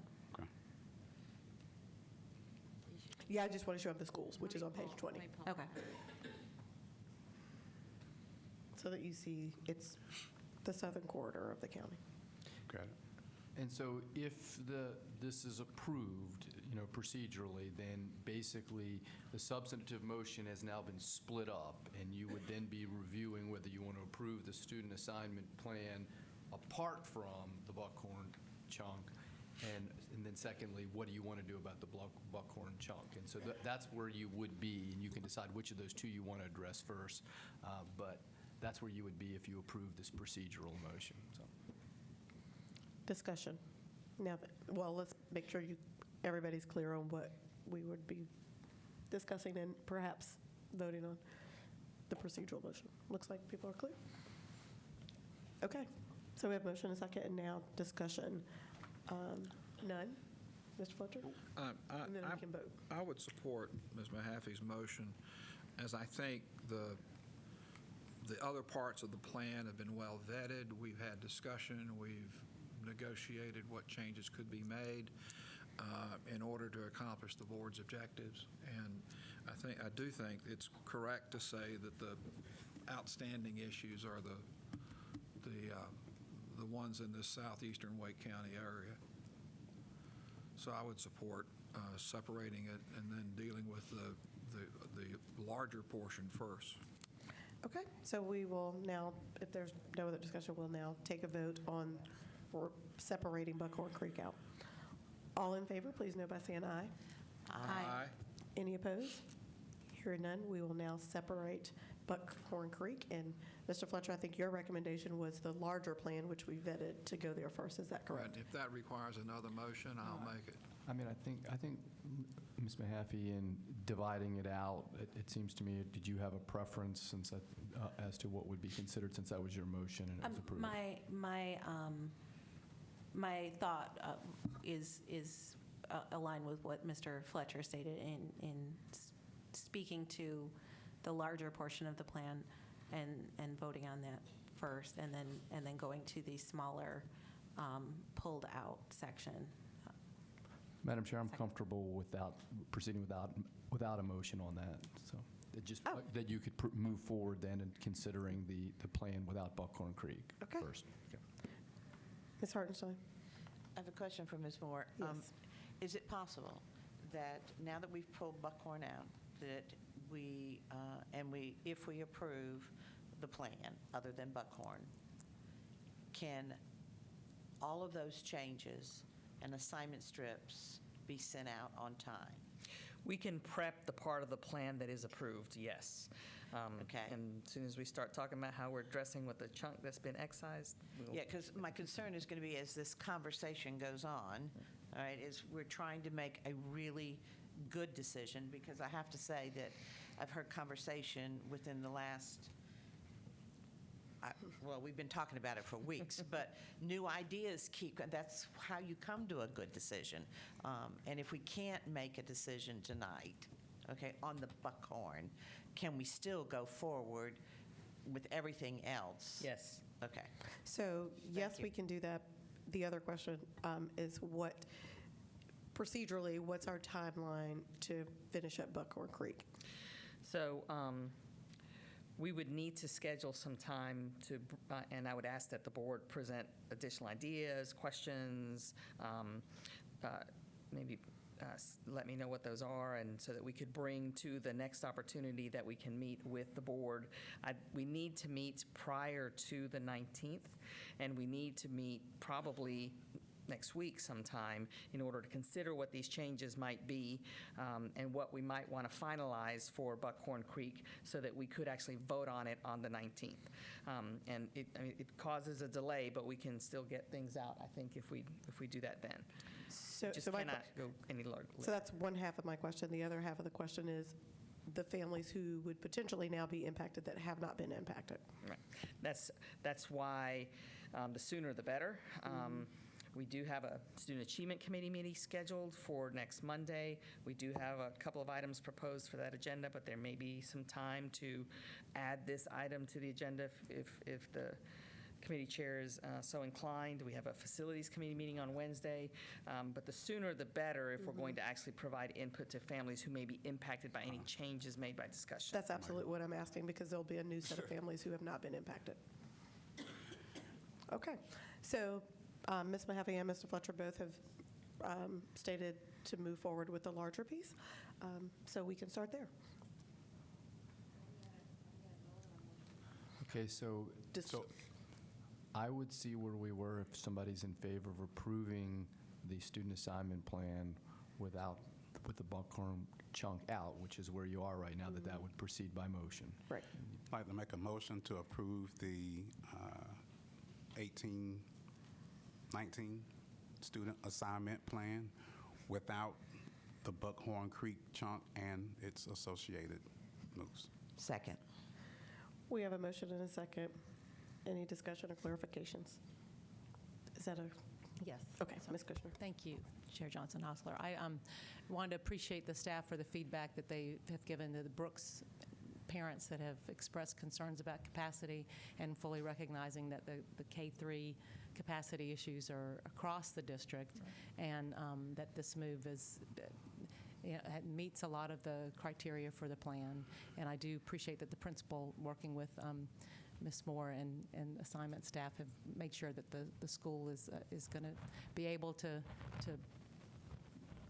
welcome the students that that are green currently, and as the principal stated, tomorrow there'll be, if it's approved, will be Brooks students who are currently at green.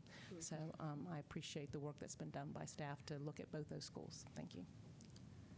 Ms. Cash? I would also like, as we look at the numbers at Abbott's Creek, because Abbott's Creek and Sycamore Creek and their principals have worked very well with us on a very tough move. And I don't know if all of the principals in Wake County have done it as well, but I know those two have. So I would like us to talk later as we look at the numbers at Abbott's Creek with 4th and 5th graders. Now, how do I make that? Is that something we can look at? Where does that fall? Would I have to make an amendment to this plan? Yes, you would, because we've now only excluded Buckhorn Creek and the schools associated there. And the grandfathering doesn't allow 4th graders at Abbott's Creek to go back? To remain there, that's correct. To remain there. Current way. Yes. What? I believe you could make that as an amendment. You could move to amend the motion on the table with that suggestion. Hadn't that already been voted on? It has. So my question is No, this. the board has not voted. We have not on- voted because we're in discussion, of that part of the plan. We voted on half of it. So No. so We haven't. let me clarify, we're going to amend to a grandfather only at one school? I'm not saying we are, I'm just saying that you could make that motion. What I wanted is to treat, as we're looking at applications back to that school, to look at the numbers I am not making a motion for us to do that as a rule. I'm making a suggestion that maybe as you're looking at numbers when we go back to that school, that the 4th and 5th graders, that we have some priority in that. We don't have policy around priority, I don't think, do we? We do have priority, but not micro priority. Not regarding appeals to go back. The current grandfathering rules, as they are proposed in the plan, allow rising 5th graders to return, and any siblings that they may have rising K through 4 for 1 year. What I'm hearing you correctly is that you are proposing that the rising 4th graders also have some sort of priority in a transfer request to remain at the school. That's what I'm asking for. I don't think that's going to make an amendment to the plan. I think I'm just bringing that up. So I'm not making an amendment to the plan. I'm just. That's good, because then we'd be amending for like 3 other schools that would be on my list. Just saying. Is it fair to say that's feedback for staff, but I mean, it's not part of the decision? Because I don't, it's not, We're going to start rolling. it's not part of the decision. Let us take a look at what those numbers look like and what the impact of the classes are.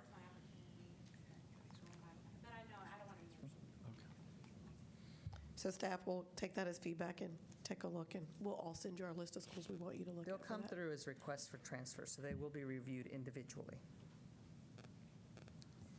Yes, ma'am. Because it's confusing. I'm going to be meeting with the Abbott's Creek people and maybe some of the Sycamore.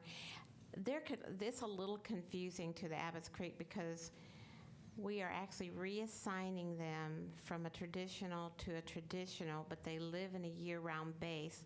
But to get back to the year-round base, they really can't do an application to year-round. They got to do a transfer back. No, they request back to base, and that's On automatic. transfer. Well, that's in the first application period. No, The second. request for transfer period. During the request for transfer period, they request back to base, which is an automatic transfer. It's February Okay. 20. Okay, February so I got to be really clear on that because And the date, because I know that's come up before. Make sure you give them the date. Okay. Sorry, I'm making sure they're done here. Okay. Ms. Mahaffey? So I just have feedback. I don't have any amendments. The first piece of feedback, I think Ms. Cash kind of highlighted, is we have changed the way we look at our application and request a transfer period. If we're struggling with the terminology and the procedure, I really hope that there is some sort of tutorial or webinar or YouTube tutorial. YouTube's a great idea. To help our parents go through this process and to, first outline all of the dates and what each move means, and let them know how they can contact student assignment with their individual questions, because it is different. I really appreciate the fact that our hardship transfers are going to be earlier, and having had to wait until May, I'm glad that we're not prolonging that. But I really think that we need to make sure that our families understand step by step how to do it. I mean, I can go online and see how to unpack a Hatchimal or, build IKEA furniture. I really think that we need to make sure that this is something that is User-friendly. User-friendly, and it's already a stressful period for parents, so if we can have the mechanism in place for them we need to have that. Because I struggle when you get into the nitty-gritty. Well, what about this? What about that? We just heard it with our Abbott's Creek families. I know that's not the only situation in the district. So I want to make sure that is going to be or can be in place before January when that opens, because it's... We'll work on it. We'll go ahead and start working on it. I think a series of whatever that media looks like in the place where the parents are going on the web or communicated broadly would be very helpful. So we'll look into that. And if we can push it to the school, the individual school websites, even better. Okay. The second Got Lisa nodding. that I would like to bring up is there have been a lot of questions about Apex Friendship Middle School and its low capacity, and I just want to highlight that this is a place where we as a school system can be proactive in growth rather than reactive. We know those communities are coming. You can look at a plan for those and see, and I appreciate the fact that Apex Middle is getting their cap removed and is going to be at under 100% capacity. But can you speak to a little bit the decision for Apex Friendship and having it open at such a low capacity, and what we're anticipating there, just to bring that out? And that's just due to the growth that's coming. Plus, you also have the ability to allow transfers to fill the school as needed. But due to the long-term growth that's coming in that area, we've got a lot of students who attend Scotts Ridge and Oakview, which are on the traditional calendar at elementary, which will mostly be feeding into those schools. We anticipate that those schools will fill up pretty quickly. So the anticipated capacity is, we will also be able to allow more transfers into it as we're waiting for that growth to come. We could, but you just need to be careful of the projections, because the Apex and Holly Springs areas have been outproducing their projections that we've had in the past, so we just need to monitor that. Thank you. Thank you for reminding us of what we've said about those communities and bringing it back to us for another school. Thank you. As additional feedback, when we look at that transfer period and we have families requesting, we know that if they're going to transfer back to base, automatically it's going to happen. But then there are going to be people that are not going to be in that situation but want to stay where they currently are and not go to where they've been reassigned. I would like to make sure we have conversation with the board and that we're giving you good direction so that as many things can be granted during that period of time for families. I want us to get as much as we can, because that will save all of us, families and board, from all the appeals, okay? Because there are some very good reasons families have for their particular child. And I wouldn't want any parent in any school that wasn't advocating for their child. That's our responsibility. So I just want the board to make sure we give good direction on exactly what we are after. Just one quick clarification. The back to base is guaranteed unless a school is capped. Okay, if a school is capped, then we have to go back to the capped out list and let students back in that order to the extent that there is room. That's why we need that little tutorial. Yes, it's like a flow chart. If this, then this. Any other questions or comments about this? We're in sync over here. You wrote the word flow chart.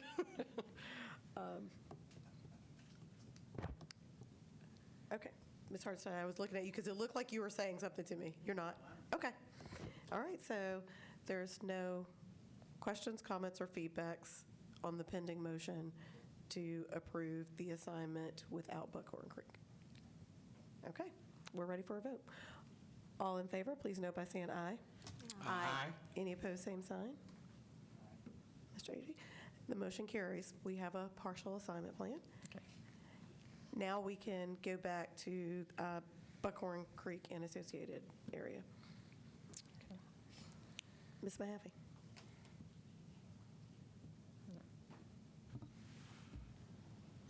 I think we're all familiar now with the concerns that have arisen with Buckhorn Creek. And so I just wanted to make sure that we had the time to, I know we've talked about it. I would just want to make sure that we need to pull that out to have a little more discussion. That's why I'm sending it to you for the discussion beginning. I'm coming. Give me a second. So you don't have to go first, but it's your motion, so that's why I sent it to you first. Ms. Cash? Well, here is my concern. We've all talked about this, but so we've had two concerns brought out by the family input. We have filling, and we've got concerns. Okay, so these aren't from the parents, but our concern is filling a new school, Buckhorn, finding room in our overcrowded multi-track schools that are in this plan. We have other multi-track schools that do have room.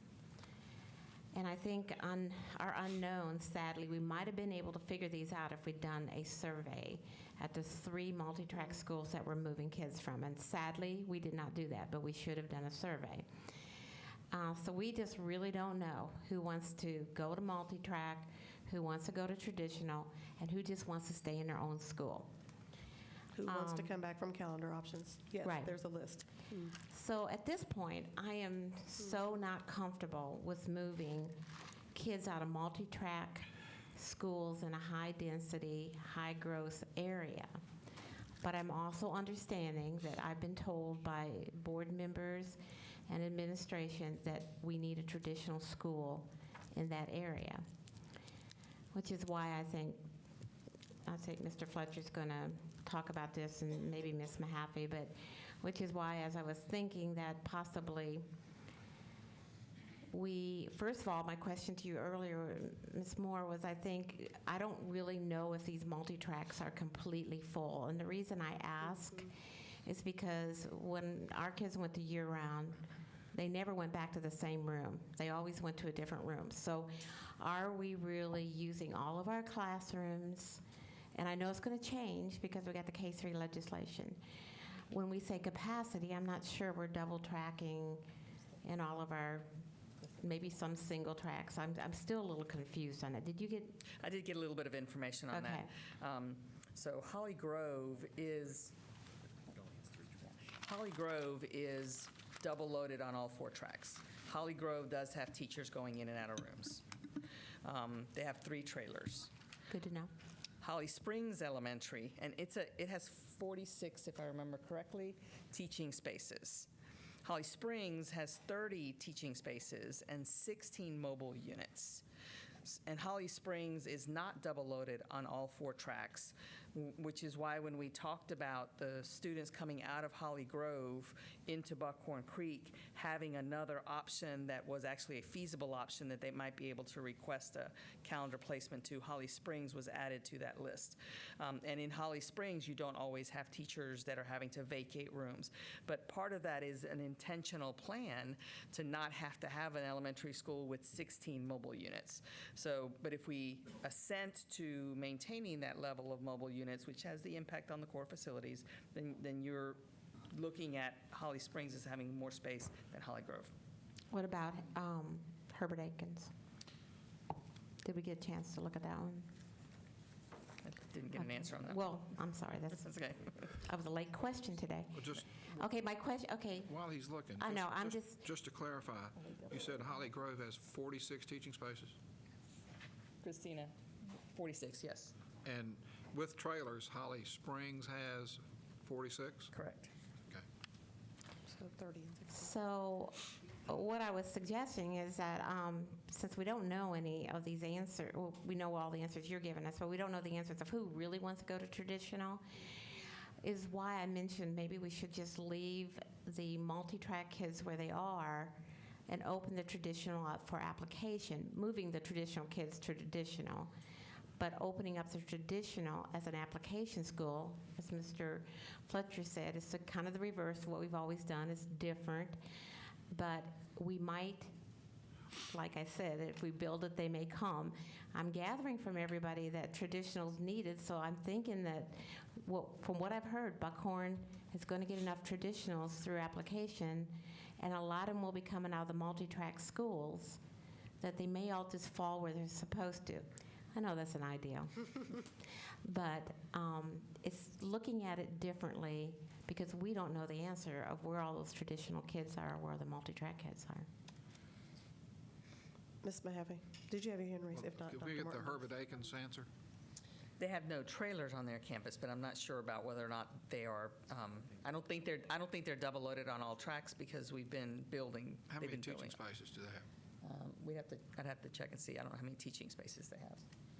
Well, should be looking at it over there. Dr. Martin? I think they're of the same generation to have 46 or more.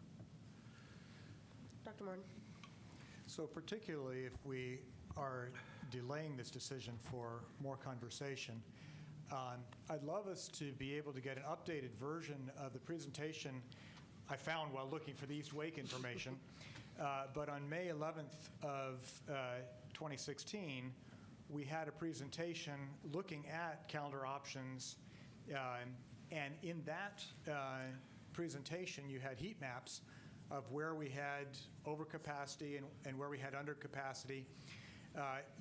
There, it was noted that basically 60% of the traditional calendar schools were overcapacity and 40% of the year-round schools were overcapacity. Now, that's geographically spread around the county. But one of the last slides, slide 19 in that presentation, you had the applications to traditional calendar option and applications to non-traditional calendar option. So that, while it's not a poll, it's getting us closer to that kind of information.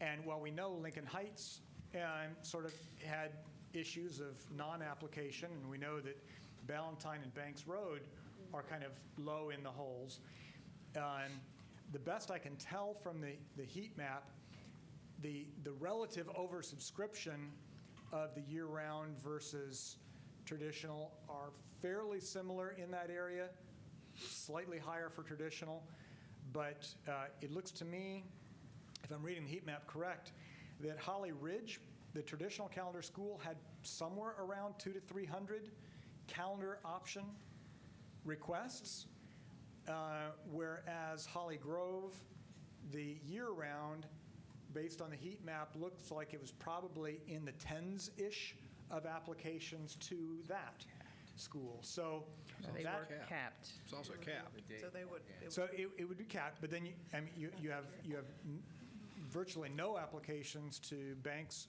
or Ballantyne. So my point is, I would love to see kind of the updated numbers to this. I think that speaks to Mr. Fletcher's question. Will applications fill this up, if we've got 200 to 300 people who are applying to get to a traditional calendar school, then that's going to open up seats at a year-round school, and it's going to fill up a traditional school. So if we could, I mean, those were relevant data for the planning of Buckhorn Creek when that was happening. That's 2015 data. But if we could get an update on that, I think that would help this discussion. Well, that's what I was hoping, that it'll just fill up on its own. So it's not, nothing fills up on its own. We have to be intentional about filling it up. People like their schools no matter whether they like the calendar or not is another option. So Right, but there's this a lot data more. will help us understand, because right now we're hearing that everybody in this year-round school wants to stay on that calendar. This data, which is just what we got back in May of 2015, suggests otherwise, that there were 200 to 300 people applying. Well, I'm hoping they don't all want to stay in that school. I'm hoping those 200 to 300 go to Buckhorn, and it opens those other schools. Exactly, but am I saying is what we need is the updated, we need last year's updated information, and that will help us with this decision, I think. So I want to go back to something you actually recommended earlier for process point, is because there are questions coming up, you are trying to have staff over to the side look this up. So I do want to hear from the board your pleasure. Sorry, Ms. Clayhall, I can't see you, but I see them looking at you for requests. So I do want to take the pulse of the board around allowing you, being committed to send your questions to staff so that they can do the work to actually move this discussion to another meeting date. What say you? Is your hand raised? Sorry. Yeah, my hand's raised. Okay. That's a thumb up. Okay. So, So we'd be looking at Monday? How about that one? so what I would recommend is we'll talk to staff. We'll transition back to closed session anyway. Okay. But that's my recommendation is staff will work and come up with a date and time. Not in this moment because it puts us all on the spot. We might need to hijack some regular committee agendas. Right. So recognize everything might be on the table to get to this discussion, says the superintendent. So that's what, I mean, Ms. Mahaffey, I see your hand. I want to clarify for a process point that we will move this to a later meeting date, which the full board and public will be notified shortly. So if I could speak to that, since we have the Buckhorn chunk still out there on the table, there would need to be, as you've done already tonight, a motion to defer the Buckhorn chunk, and that would leave it at that. The procedure. And then you guys can approve that, but if that's what you wish. Okay, Ms. Mahaffey. So first I want to thank staff and my colleagues on the board for going along with me on this, because I think that there are some unanswered questions that I had and that I still struggled with, and I think I don't, my intention isn't to delay. I just want to feel like I have the questions answered in order to make the decision, and knowing that this decision is not going to make everyone, no decision that we make makes 100% of the people 100% happy, but I want just to make sure that we've been intentional with our questions, that we have asked them. I know that this has been something because of the calendar, because of the feedback we've heard from the community. I want to make sure that we have all of that out on the table with the answers, with the numbers, with the pieces. And so I want to thank you all for looking at this with me and taking that. I guess then I will, I move to lay the question on the table, or to defer to. I move to defer this to the. That's all you need to do. I move to just defer it. defer. We are deferring. We have a second. Any further discussion? All in favor, please know by saying aye. Aye. Any opposed, same sign. The motion carries. We'll come up with a date and time shortly. Thank you.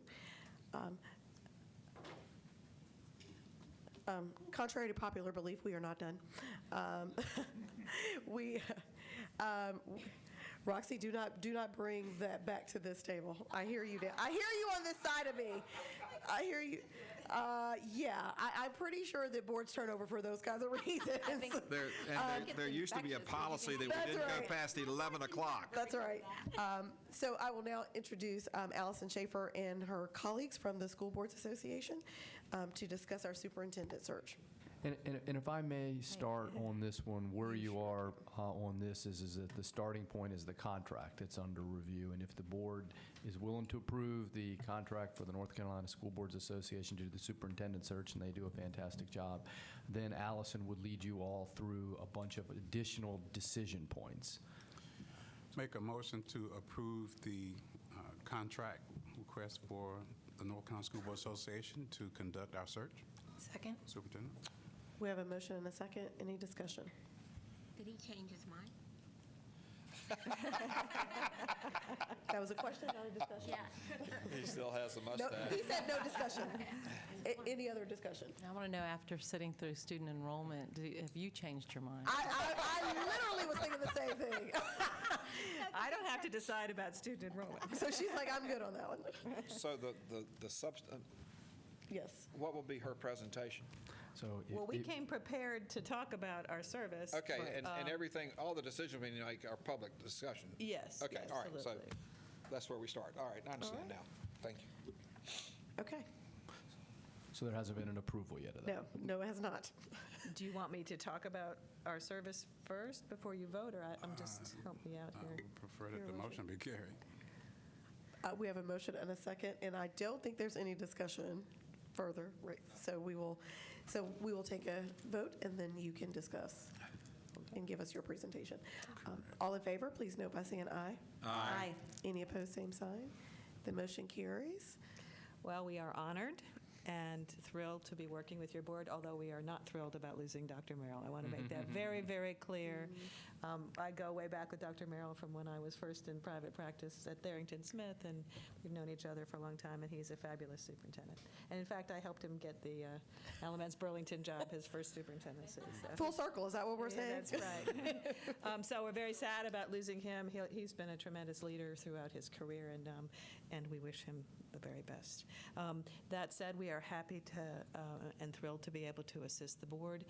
As you all know, we have a superintendent search service that works with boards across the state, and I'm going to talk a little bit about that so your public and the board have some details about what we do.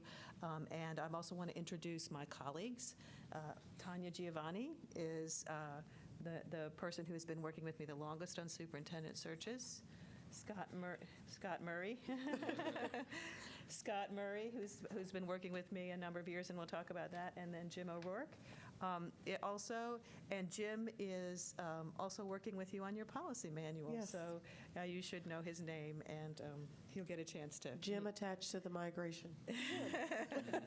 That's right. So I think we were going to pull up the PowerPoint that we had available for the board, but if we could get that done. Yeah, I do. And I'm going to also, I think the contract has been approved, so I'm going to hand Jonathan, your board attorney, 2 copies that are signed by our executive director so he can execute them. Thank you.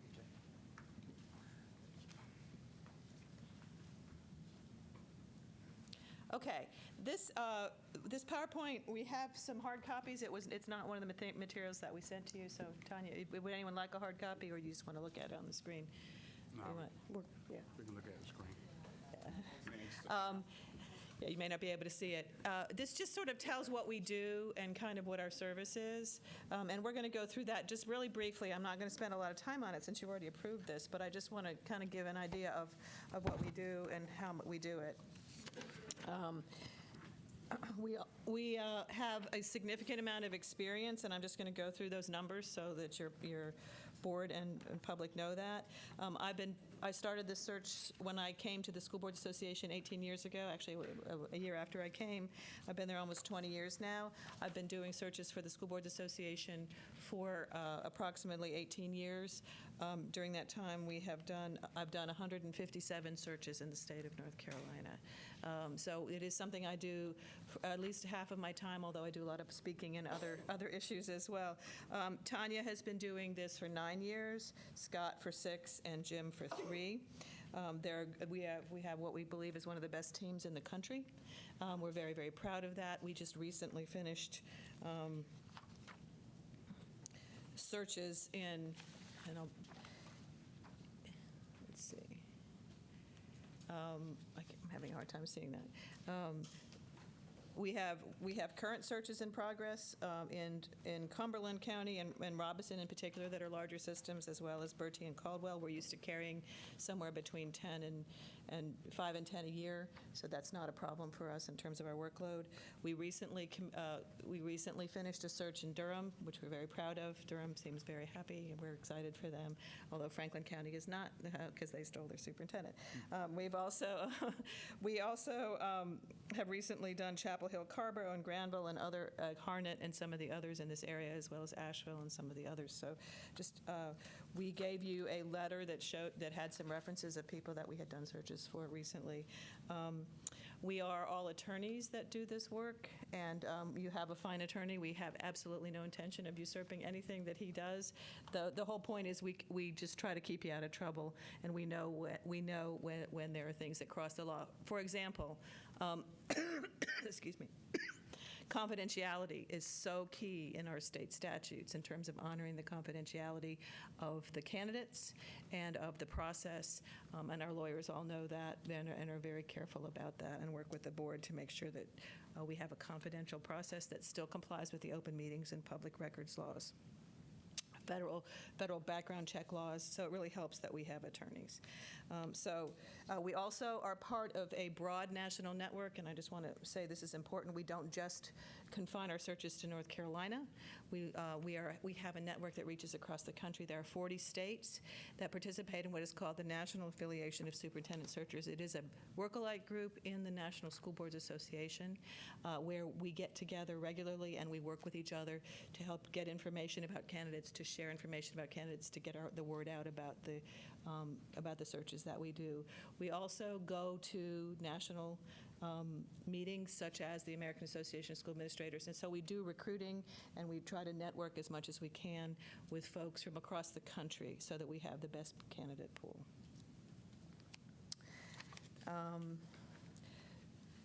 So what our job is to support the board. It is not to make the decisions. We are very respectful of the board's role. You are the decision maker by law, and we are the School Boards Association, and we are here to support you and not to tell you who to hire or to select who even your final candidates are.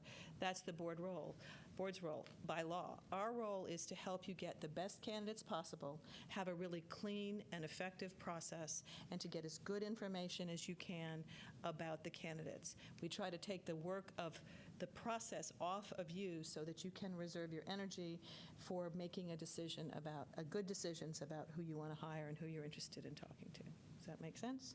Everybody good with that? Okay.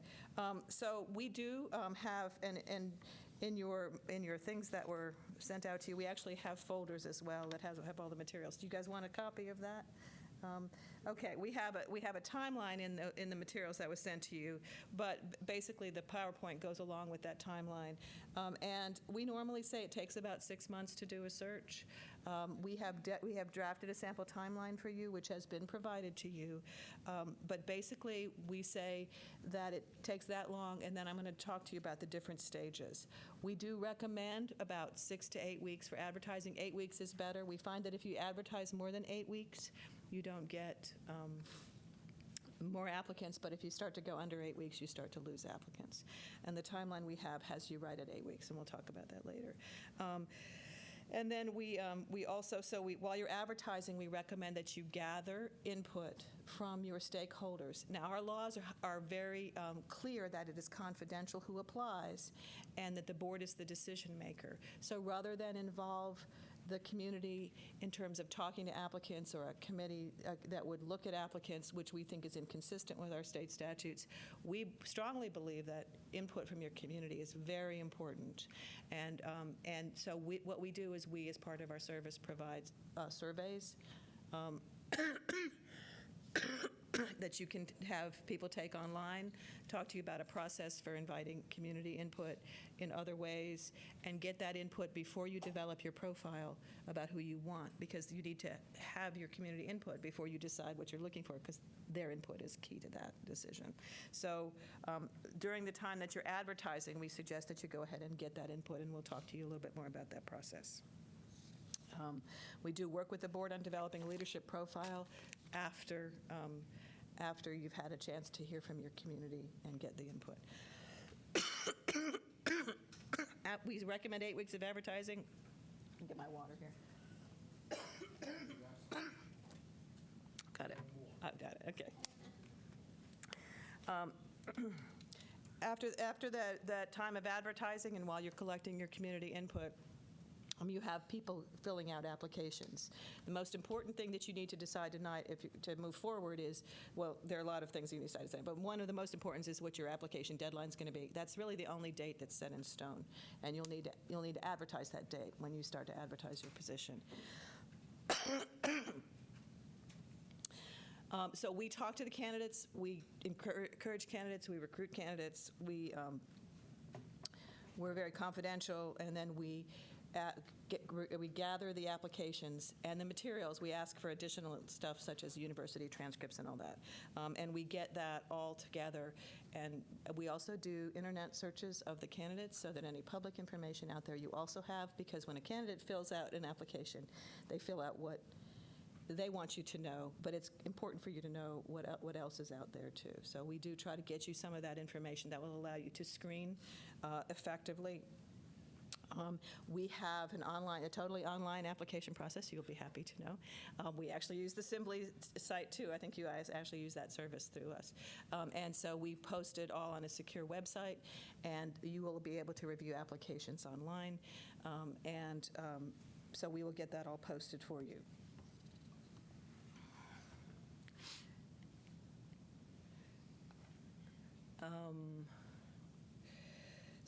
So once we get you the materials, you will have a chance to review the applications, decide who you want to interview, and then come back together to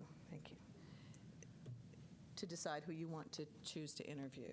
And we'll talk to you about ways to streamline that process and ways you might want to go about it.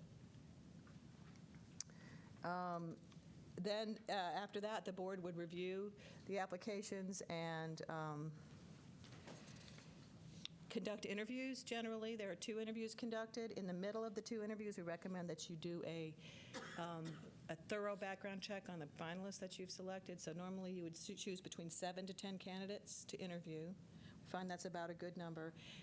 And then you would usually narrow it down to about 3 candidates, and then you would have second interviews. And in the meantime, we would do some thorough background checking for you, conduct a criminal and credit check and other things like that.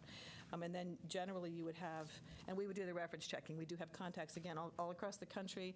We work with every single board in the state of North Carolina. Every single board in the state is a member of our organization. We have very good reach for getting good information about candidates. So, and then you would come together for a final interview and then generally decide who you want to interview. Now, let me just say this. That's a general outline of the process, but it is your process. And we will do what you want to do in terms of anything that would be different.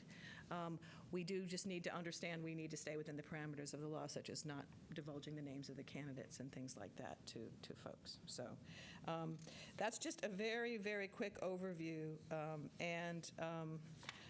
I would welcome any questions about process or anything that you want to before we start to get into the nuts and bolts of approving documents that we would need to go ahead and get the search started. And Madam Chair, it is my understanding that the board wants to go ahead and get started, make some decisions about the initial documents tonight so we can get started advertising. Okay. Thank you. So any questions about any of that? Again, I've tried to make it a very quick overview because I know you've been sitting there for a long time already. So. Can you just speak to, briefly, Allison, last time, of course, we did a search, we used a national search firm. Can you just speak to, very quickly, the advantages of using our state association as opposed to a national firm? Well, one is cost. Well, that's a huge one.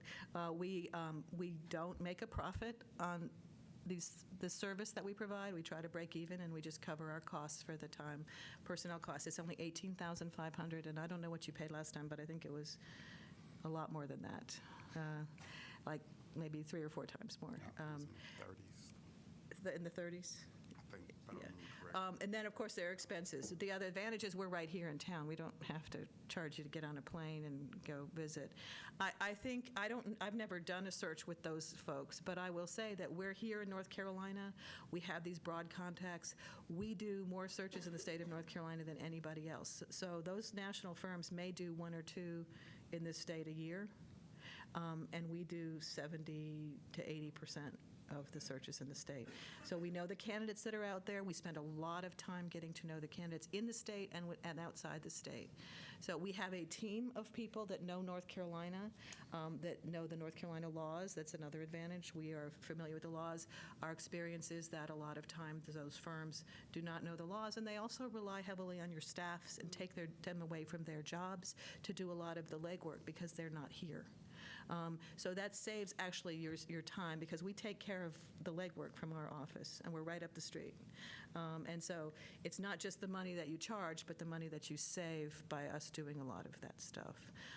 I think we also are very much more focused on the board's role and respecting the board. A lot of those services are retired superintendents, and they will offer to make some of the decisions, like who you should interview, and we just feel like that the board needs to have ownership of this decision. It should not be it should not be taken from you. And again, we'll help you streamline that process, but those are some of the things that we think are great. We have a relationship with you. We will be here long after they're gone. We have every vested interest in supporting the superintendent.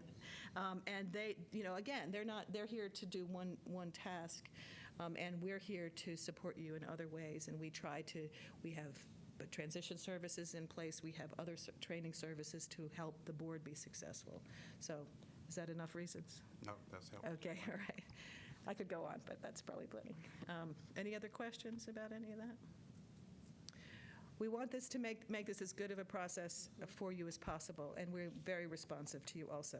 So we have provided for you in your materials, and again, we have folders, but they're also the materials that are in your materials on the web, the documents that we need to get approval from tonight. So if we could just move into that. Yes. Is that fine? Yes, please. Okay, so the first document in the materials is the timeline. We have suggested a timeline starting tomorrow. We will have, if you approve these documents, we will have everything up tomorrow. We're very efficient, and I have these young men who know computers back and forward. My technology guru is here. So we are proposing that you start tomorrow and that your application deadline be January 30. That's right at 8 weeks. That gives you, it's really great to be advertising over the holidays, because that's when people are having time and are thinking about their next career move. So we think January 30 is a good amount of time. Does anyone want a hard copy? Yeah, okay. I'm going in the order that are on the right-hand side of this folder, for those of you that want that. Yeah, sure. I'll just pass them actually around. Thank you. Okay, we have plenty. Okay, and we can hand some to the press if they want them, but I think they can get it online as well. Okay, so Madam Chair, we would like a motion. If the 30th is a date that you're okay with as the application deadline, we would just need that approval. Madam Chair, I make a motion to approve the January 30th deadline, and the timeline is... Second. We have a motion and a second. Any discussion? January 30th. Just for the deadline for the application. The rest of the dates on this, that's why that's highlighted in yellow, because that's the only date that we need to advertise. That's The rest firm. are just advisory, and they can be changed. Okay? Are you doing the advertisement? Tanya's going to talk to you about the advertisement formats. Okay. We have a motion and a I'm second. sorry. Yes, Sorry. we need to vote. All in favor, please vote by saying aye. Aye. Aye. Any opposed, same sign. The motion carries. Thank you. I know, I'm telling you. It's bad. But Allison said I had to come in for this. I'm teasing. That was good. For late night, that was good. Thank you. That's all right. Thank you. I would direct your attention to the document that says Superintendent of Schools sought, Wake County, North Carolina.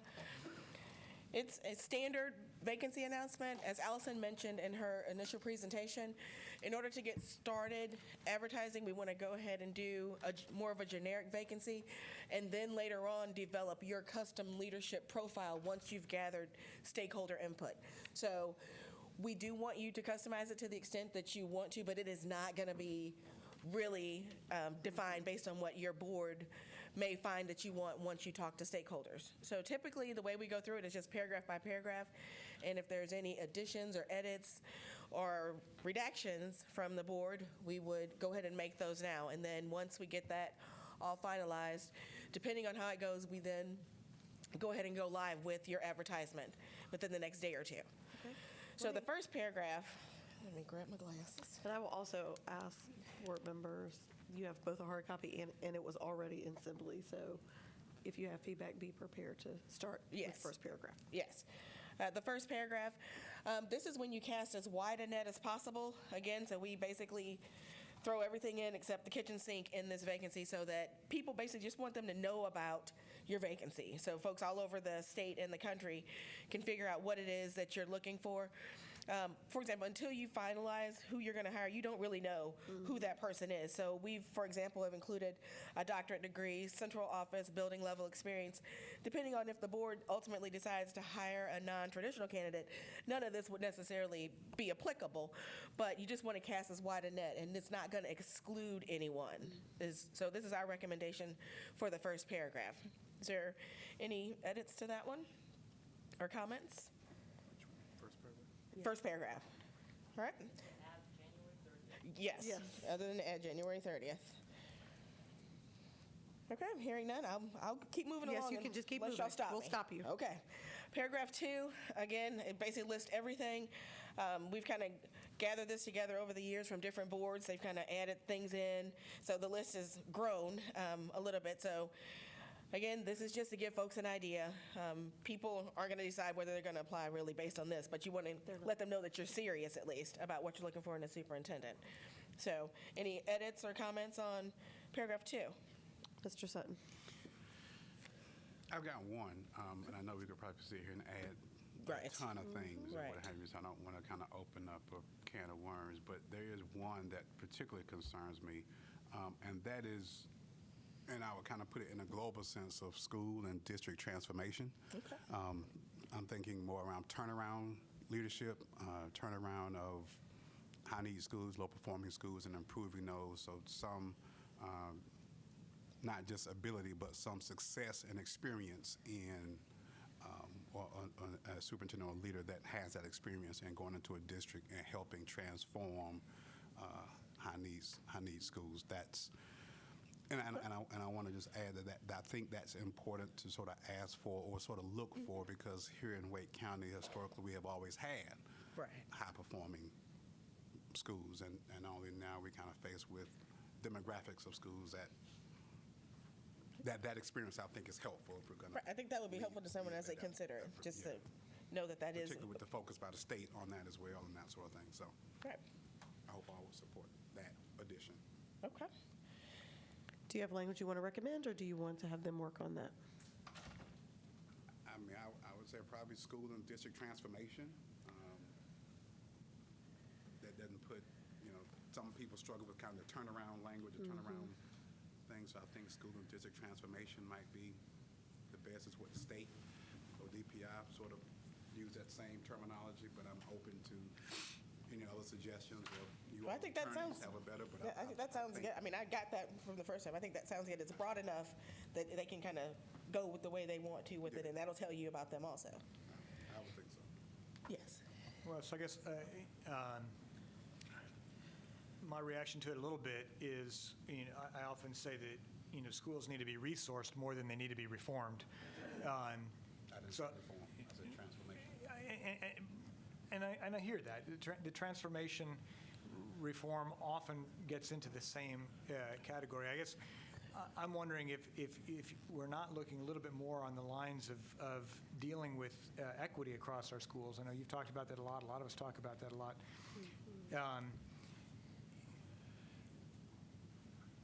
I'm slower to point our fingers at our schools with lower test scores because, actually when I look at the data and normalizing particularly for poverty, you often see that schools with lower test scores just have a higher concentration of high needs kids. But when you normalize for that, many of them are doing very, very well. And so that's where I wonder about using a little bit more of the equity language as opposed to just the transformation language. Do you have a recommendation? Not specific, because I wasn't thinking about adding that language. I mean, equity comes down later in a later paragraph, which I support. But I guess I want to make sure that if we add such language, we're communicating what it is that we're trying to do. But I think a lot of the state's language of even the transformation has been falsely looking at test scores as a way to decide whether a school needs to be transformed or not. And I think that a lot of our work needs to be working to make sure that we really are providing equitable, not equal, support, the resources that it takes to do the job that needs to be done. So I'm not super comfortable with the transformation language. I'm not going to oppose it, but I mean, that's two total, very different things when you're talking about equity and equitable resource versus improving schools. So I'm not even that. Perhaps, do you have some language you want to suggest? We have some language that we've used in prior school systems regarding equity, because again, this is a very wide net. So it's going to let people know some of the hot button or warmish, lukewarmish buttons, maybe even. Priorities, sort of. Thank you. For the school system. So again, I don't think you need to exclude necessarily, and we could just include some equity language, and that would let people know, because there are people they specialize in certain things, and when they see those, they may jump in, and that may be the right fit. So you want to, if it's that important, I would suggest that you let us include some equity language in that list. I don't have a strong feeling one way or the other. I appreciate that equity comes up very clearly in the later paragraph. I'm only raising that issue because if we're adding to this list of 11, I want to make sure that the context of what we list meets what we're trying to do. How about, I think we could add an equity piece in there, and also providing transformational leadership. Would that get at your issue, Mr. Sutton? Providing transformational leadership. It's not you're not talking about transformation of leadership.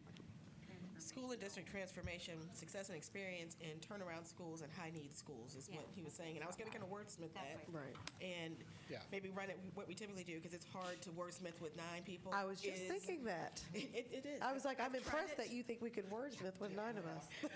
Usually we do it with the chair and vice chair, just to kind of, in that way, the board, and once we get approval from them, but the board would need to give you guys authority for that once we're done. So just to kind of does that sound good? And one comment that I would have, because you're going across the country to use words that are just state addressed, like transformation. I don't know if success in addressing the needs of schools with greater challenges is just to try to use more plain words so that if it casts a broader net. Now, if that doesn't capture what you were looking at, then it doesn't. But I was just trying to pick up that you were looking at schools with some additional challenges and having success and experience in that. But I think that gets to some of Dr. Martin's point in terms of labeling schools, and I don't want to get into a wording that sort of labels schools as high needs or challenging or what have you. I'm speaking to more of the experience and the work in helping move schools, or experience in moving schools and moving student achievement, and that's to me a little bit different, and that's not an equity. So then equity is one strategy around that, but that's something different. Perhaps the language includes student achievement first, because again, I agree with both of you, and the concern is there is a climate in our state, and if as soon as we go down the lane that remotely reflects grading schools, language that absolutely means something in terms of buzzwords versus what we're really trying to express. I'm with you, I'd rather use plain language, but not fall into the current climate. That could be problematic for us. Well, why don't you let us take a shot at it? And Yes. I think I've gotten, just, we can wordsmith it after that. Does that sound good? Just take a shot at it. All right. I think you got what I think I'm I asking do, for. but that will be proven or disproven. Thank you. Any other edits to second paragraph? Ms. Kushner? Well, I like that the strategic plan is highlighted in paragraph 3. Would we want to highlight it in paragraph 2? Is what I'd ask. So you want to add For a thinking. number for strategic planning? Well, just because I would like to think as a board, we would want the candidate to support continuing our strategic plan's foundational objectives and goals. Our strategic plan, right. That our specific strategic plan will be continued with whoever the candidate, our new superintendent is. And I don't know, to my colleagues, if we want to, if there's a way of working that in the second paragraph or simply underscoring it in the third paragraph. I would probably suggest that because you don't want, when new superintendents come in, sometimes they may be put off a little bit by thinking that they're going to have to stick with the strategic plan, and the board may want to grow depending on who you hire. So I think Depends on who you highlight are. it in the third paragraph is what my suggestion is. But it's your process. Yeah. I'm only agreeing with you because this sentence starts with, a successful candidate must demonstrate ability and success, and it worries me how we would frame and accept our foundations of our strategic plan, like I understand. the flow of that. So yes, it's a priority for us, but I'd be cautious. Well, and I'm open to feedback on that, of how that sentence structure would work. What if in the third paragraph, That's what I'm saying. in the strategic plan, and we insert the name, Vision 2020, that then says there's something in place, there's a goal in place, I need to find out That's a about great it. idea. Parentheses, 2020 is a Vision key. 2020. Yeah, key to 2020. Thanks. So jumping back real quick, paragraph 2, any other edits or comments? No. Okay. I thought you wanted to stay until 11. I'm teasing. I'm teasing you. I think we will too. Paragraph 3. In paragraph 3 is just a general overview of the school system, just trying to give people an idea of like how many employees, a little bit about those employees, how many students. The vast majority of folks that are going to be looking at this know who you are. So, I anticipate that as soon as we get back in the office tomorrow, our phones will be ringing off the hook. So people know who Wake is, but we want to give them a general idea. And I think, going to what Mr. Fletcher was saying, how would you, in the current strategic plan, I'm not familiar with it, even though my kids are in Wake County Schools. And the current strategic plan, Vision 2020, Yeah, I would just name it there. includes a strong focus. So, go ahead. No, just inserting Vision 2020, the current strategic Okay. plan, I got vision, however you want to set it off with commas or quotation marks or whatever. Right, okay. I think that does exactly what you were saying, so. The thing that's missing here is any mention of dealing with the soft skills. It's not in here anywhere. You could read this and say, we're dealing with academics only. We're not looking at collaboration, communication, creativity. And I'm not sure how to include that or where to include it, but I think it's a concept that rather unique to us, at least not necessarily unique to us, but it's something that we're really emphasizing. Just looking at the sentence structure, I would probably separate the sentence that starts with the school system's vision for students and talk about the 4 Cs, or at least mention it there, and then make the strategic plan a separate sentence. Okay. Yeah. I'm noticing that there are a lot of links, and that this is a document that will most likely be sent electronically. Is it possible to answer all of those questions by just linking to our strategic plan, one of our documents, rather than needing to have commas and parentheses and colons and semicolons abounding? Yeah, I think he was only recommending that to name the strategic plan, which I think is a great idea because it indicates the year 2020. Right. So I'm in agreement with Mr. Fletcher to leave it there. But that's just 2 of us. Just trying to bring our 21st century skills into the He's going back to the soft, would you be interested in maybe going back to paragraph 2 and including some more soft skills in there? I mean, those, they're. Let me think about it. Okay. Yeah. All right, any other edits to paragraph 3? And again, I'm gonna have to flesh this out because you want to add in the 4 Cs. I mean, and we'll make a hyperlink for the Vision 2020, but any other edits, any inaccuracies? More than 20,000. Yeah. Okay. 11,000 teachers. I think so. Okay. I think it's 11,000. 20. Okay.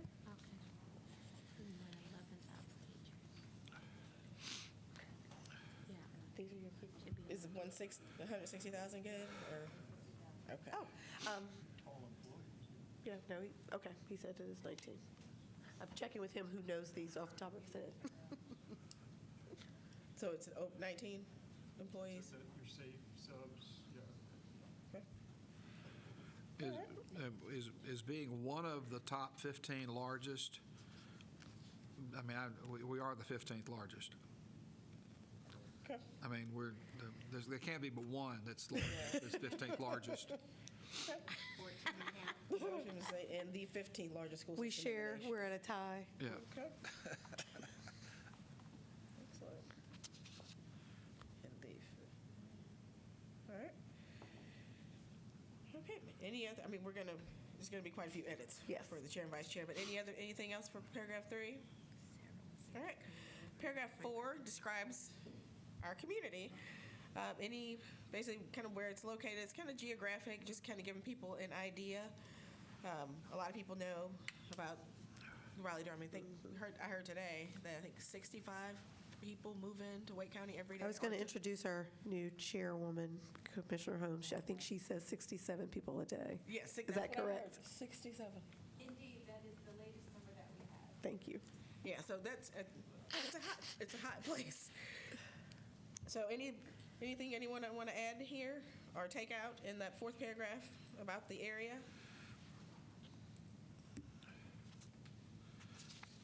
Okay, hearing none, we'll leave that one. And the final paragraph, it simply tells them how to apply and where to apply. So there's generally no edits to that one. On the RDU airport, is it their abbreviation actually RDUI? Is it just RDU? It's not their airport code. I know it's not the luggage tag, but it's the.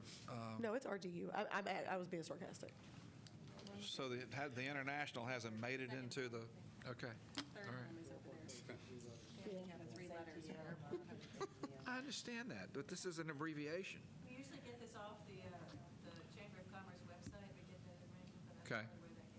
We can confirm that. I mean, it's a simple, we'll confirm. We'll call the airport even. I mean, we'll make sure. All right. Anything else? All right. Thank you. Thank you.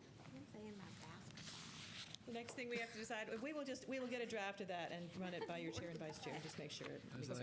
So you don't need any specific approval on that one? It would be good, excuse me. It would be good to have approval as amended. Okay. As discussed, if we could. Yes. So there'd be a motion to approve the. Motion to approve the draft vacancy announcement as amended. Second. We have a motion and second. All in favor, please note by saying aye. Aye. Any opposed, same sign. Motion carries. Real briefly, the next thing is the places we advertise. Most advertising is done free on the internet these days. When I was doing this, when I was at Therington, we used to do some searches, and it would cost $750 just for one advertisement in the local paper. That's not going to target your audience. So Scott's going to come up and talk about the different options that we have, but you'll see a lot of these on the first page in particular are free and do have a national reach. Good evening. Good evening. It's a pleasure to be here tonight. I know it's been a long night. You guys have had a lot on your plate, so I commend you for your diligence. First of all, this should be fairly brief. Now that you have a timeline, you have an application deadline, the goal is to start advertising tomorrow. I mean, as Tanya said, we're already getting calls about, or we will be getting calls probably, tonight about this vacancy. It's a highly sought-after position. So once we nail down the vacancy tomorrow, this chart is to help you decide how you want to advertise, what methods, what sites to use. So we've broken it down into a 2-page document. The first page is everything we absolutely recommend. You can see a lot of those are free, so it's obvious why we recommend them. But we have the other close by school administrator associations, other state school boards associations, the National Affiliation of Superintendent Searchers, which we're a member of, which is every other school boards association that does searches throughout the country. The Council of Urban Boards of Education, so that is CUBE, focuses on urban boards throughout the country. The Broad Center, these are all great resources. We found that these cast a very wide net, a very broad net. The only paid organization that we recommend is the American Association of School Administrators. That's where you're going to find all the superintendents and assistant superintendents and school administrators throughout the country. And that's kind of the number one place where they go to look for jobs. So we typically recommend, you can see the cost there. If you're going to be advertising for 8 weeks, we would suggest doing the full 60 days. So that way, if somebody's checking now or after the holidays, they'll still see that vacancy. And that costs $790. Every other one is free, so we'd assume you don't have any problems with using those. Before we move to the second page, are there any questions about any of these on the first page? Okay, we will obviously advertise with DPI and every personnel director in North Carolina. Those emails will go out tomorrow as well. So what we need from you guys is, I guess first, whether you want to spend the money to advertise with AASA, but there are also some other paid options on the second page. So once we figure out which options you want to use, then Madam Chair could entertain a motion to approve those costs. But if you look on the second page, we recommend, and again, these are not absolutely necessary, but if you want to spend a little extra money and just cast an even broader net, that's certainly the board's prerogative. Education Week is a very, I'm sure most of you guys have heard of that. It's a very well-known education publication nationally. They advertise school jobs.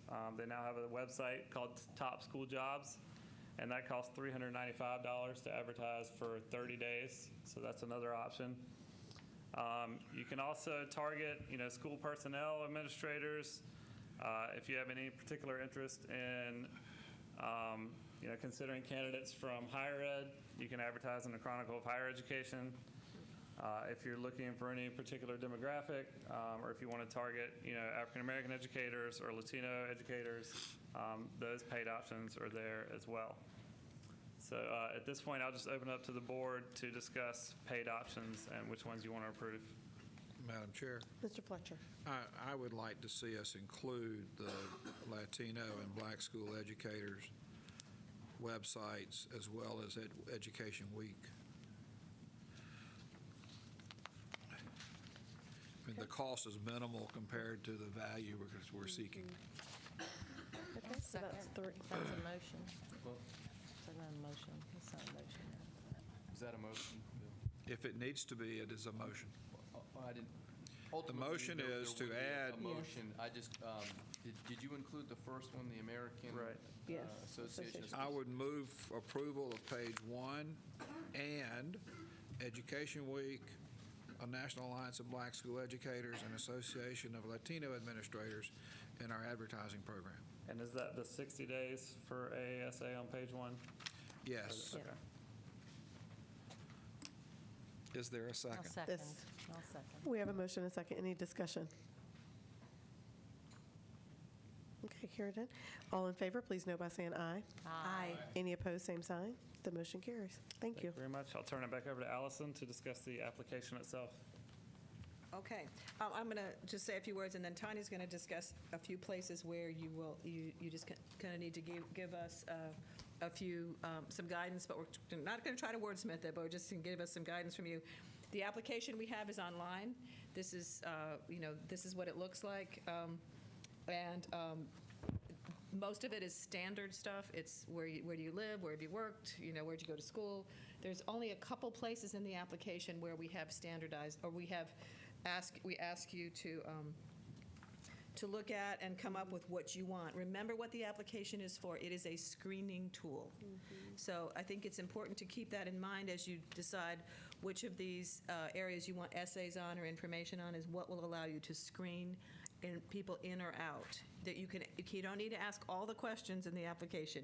You just need to ask the questions that you think are important in terms of whether you want to interview somebody or not. So with that, I'm going to let Tanya, on the application itself, you have pages 9 and 10. The rest is just very standard information. So we're not going to go through and wordsmith the whole application, but just some input on those particular pages. I'd like to direct your attention to page 9 of the application. It should say Wake-specific questions, short answer, and it has 10 different short phrases there. Is everybody there? What we have found works best in this situation is I'll go through and read all 10 of them, and then I'll go back and read each one individually, and we have a show of hands for who wants to include that in the final application. And generally, the boards generally reach a consensus, but if for some reason there's one person voted for one and they really, really want that in, then we can have a discussion about that. But what we found before is that it was kind of the more vocal board members kind of got all theirs in, and then you would run through the 4 to 6 that we recommend you pick. So does that sound good? Or if y'all don't need me to read to you, then I won't, but we can just do the one. You don't have to read the whole list. Quick question of clarification. So you're recommending we pick 5 or 6 of these 10? Yes, 4 to 6. 4 to 6. 4 to 6. Which I think I've only had one board not pick 6, but. Mr. Fletcher? Page 9. At some point, should we clarify the funding mechanism in Wake County in this information?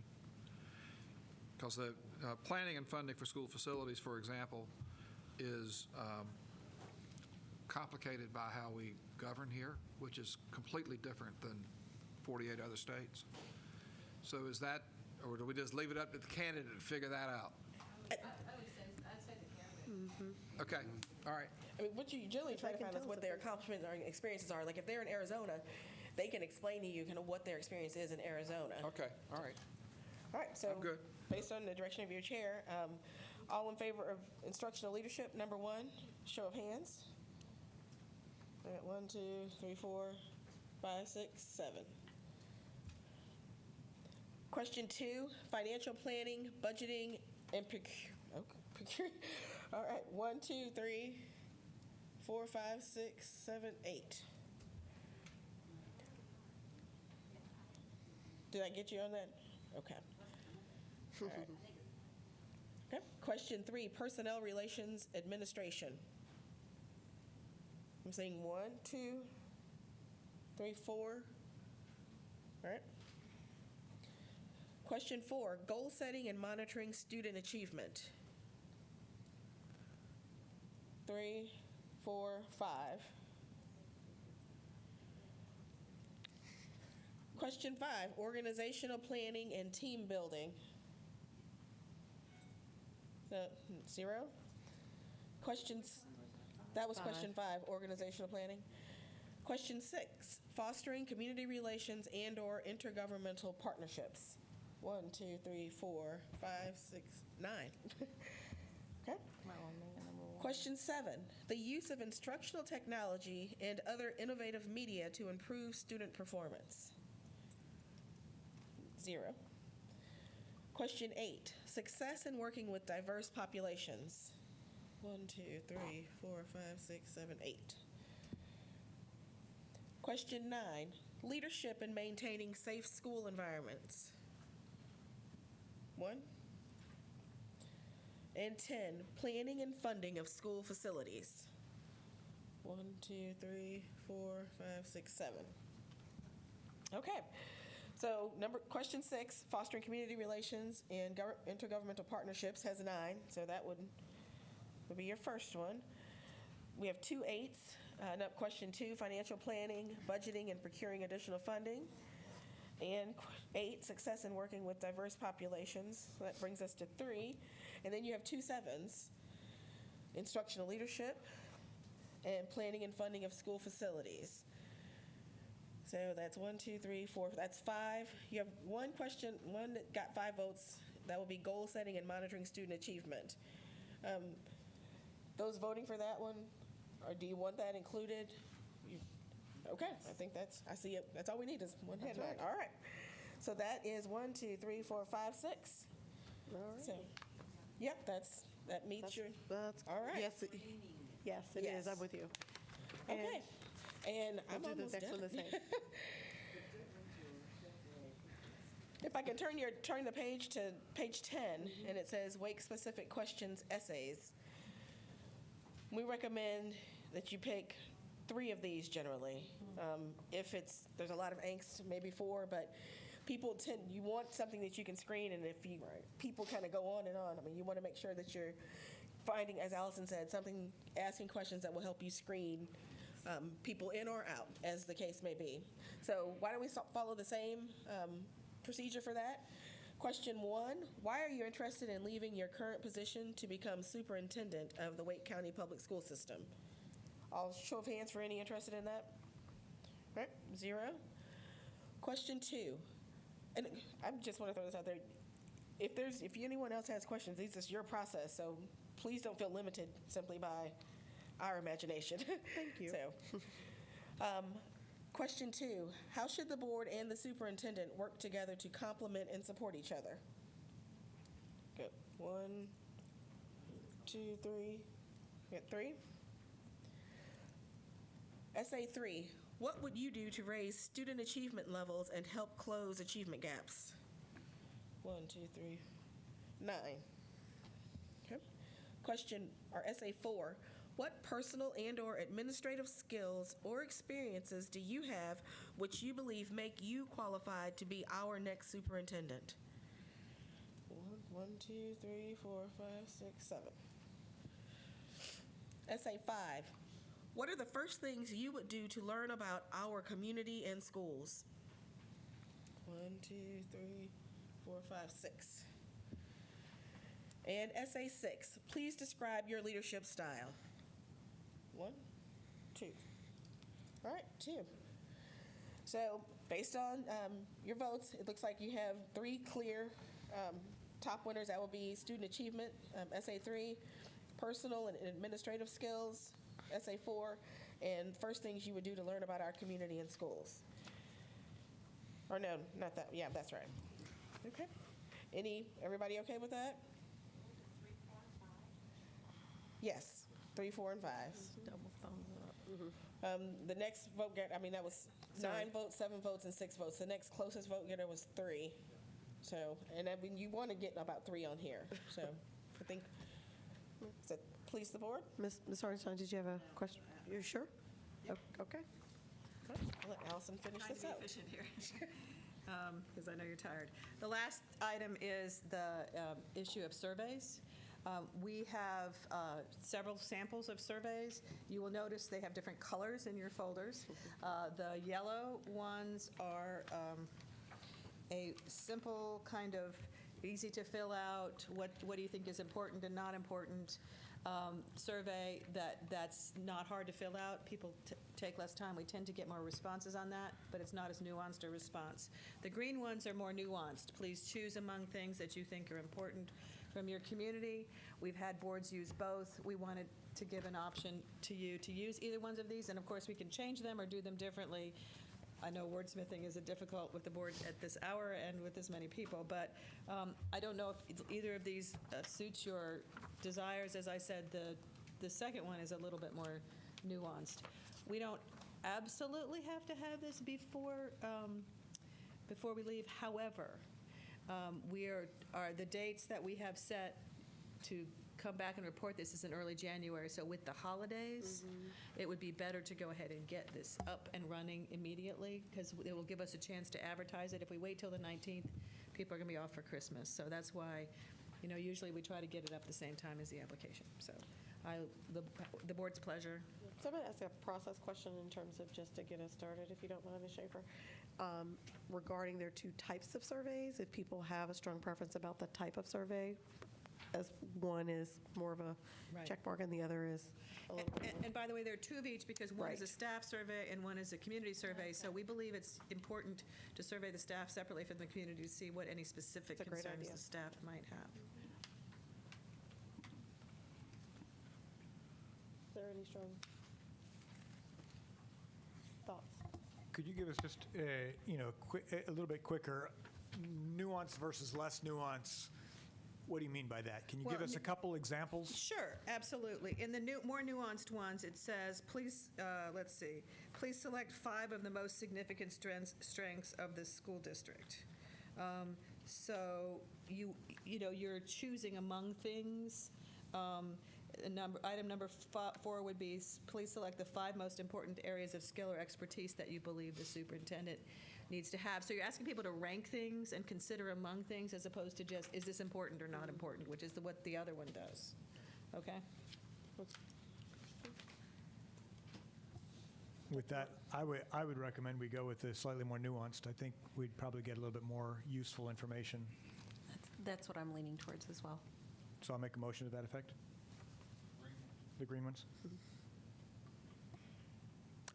A second? Second. Okay. We have a motion and a second. Any further discussion about the surveys, yellow or green? Okay. All in favor, please know by saying aye. Aye. Any opposed, same sign. Just a real quick comment Yes. about these. We will, there is an open-ended part on each one of these, so some of the most valuable information you will Is get will be there. the open-ended comments that aren't responsive to any specific question, but so you do get a lot of information there. The other thing I would say to you is that there are other ways to get input, community forums. We don't think that you need a lot of those, maybe 1 or 2, because when people have a survey to take, they tend to, especially in the middle of winter, go online and take a survey as opposed to coming out on a dark night. But, that may be something you want to consider and we can talk about later. Also, the other thing that we'll help your PR people draft a solicitation for things like that. And also the other thing that we suggest is that if you have community groups or organizations that want to submit comments about what they see, like your PTA or your Council of Churches or your Chamber of Commerce or your county commissioners even, if they want to submit organizational statements that they come together and discuss as a group, that's another great amount of input. We will come back together in early January after we've gathered all this, presented, and then work with the board on a profile. Okay. I definitely think that's worth bringing back to us. Okay. Okay, we will work on that. We will get these out. That's all we need for tonight. I know you're fed up. Yes. Oh, okay. Scott, yes, Scott has to tell you how to access your materials, and he's going to do that. Sure. The last piece is just more of a logistical thing. You guys already use Assembly, which is awesome. That makes things really easy because we use that to share all of the confidential information with the board. So as opposed to emailing you, 100 attachments, obviously this is very confidential information. We found the best way to do is to just send you an email, say, hey, you can go on Assembly. We're going to give you guys all your own unique login. It's separate from the one you use for your board documents because this is hosted through NCSBA and it's more confidential. So we'll give you guys all your login, which is what I have right here. You can put this in your wallet, put it in your purse. Please don't lose it, but if you do lose it, just call us up. We'll give you your password. Let me just jump in here. We ask you to treat it like you would like your ATM card. Yes. So just keep it in your wallet because if you lose it, then that means every people will be able to access Exactly. the confidential applications. And we don't. I thought that's what you were saying. Thank you. Mr. Sutton. Just one other, I guess, sort of final question. I thought, Allison. In your most recent searches, what is the perception of North Carolina, if you will, to applicants, and how has that impacted recent searches and applicants being willing to apply? I mean, obviously, on one hand, we're Wake County and think that we're, this desirable place and everybody would want to come to Wake County. But given some of the challenges as a state with funding and, Right. Other stuff, Well, what is sort of the perception of? I think it really varies district by district. If it's a desirable place to live, if it's a board that is cohesive, which you all certainly are, whether there's been a superintendent who's had a good experience and has been well treated by the board, which I think you certainly have. Those are the kinds of things that people are looking for. A great school system where the superintendent is supported by the board and can get things done. You guys are going to be very attractive, not just because of your size, but because you're a really exciting place to be. I really believe that. And so I don't think the state dynamics are as important as the individual school system dynamics of, what the leadership the board is providing. Yeah, everybody's having financial challenges now. There's a very stirred up political situation, no matter which side you're on, it's all over the country. So those things are not going to impact the board and what you attract. Wake County is a great place to live. I've chosen to live my life here. But also I think it's a great school system, and it's very well known across the country for being progressive and just an amazing place to be. So I'm not worried about that. Okay. Okay? Any other questions? Okay, thank you all very much for your patience. Thank you. And as you all leave and we prepare to go into closed session, congratulations, Chairwoman Holmes. Thank you for joining us this evening.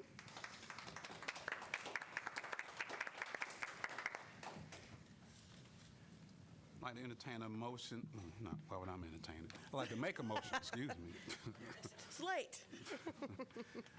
Make a motion to consider confidential personal information protected under GS 143-318.11A1, A3, and A6 and 115C-319 to consult with the Board of Education attorney and preserve the attorney-client privilege as provided in GS 143-318.11A3 to consult with the Board of Education attorney and preserve the attorney-client privilege as provided in GS 143-318.11A3 to discuss CS versus Wake County Board of Education, 17 EDC 05721, a pending matter in the Office of Administrative Hearings with Board Counsel, and to consider confidential student information protected under GS 115C-402 and the Family Educational and Privacy Rights Act 20, U.S. Code 1232G. Second. Okay, we have a motion and a second. All in favor, please know by saying aye. Aye. Any opposed, same sign. The motion carried. We will now go in the closed session.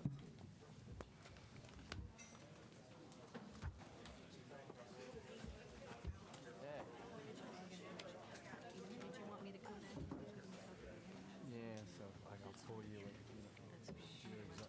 You're exhausted.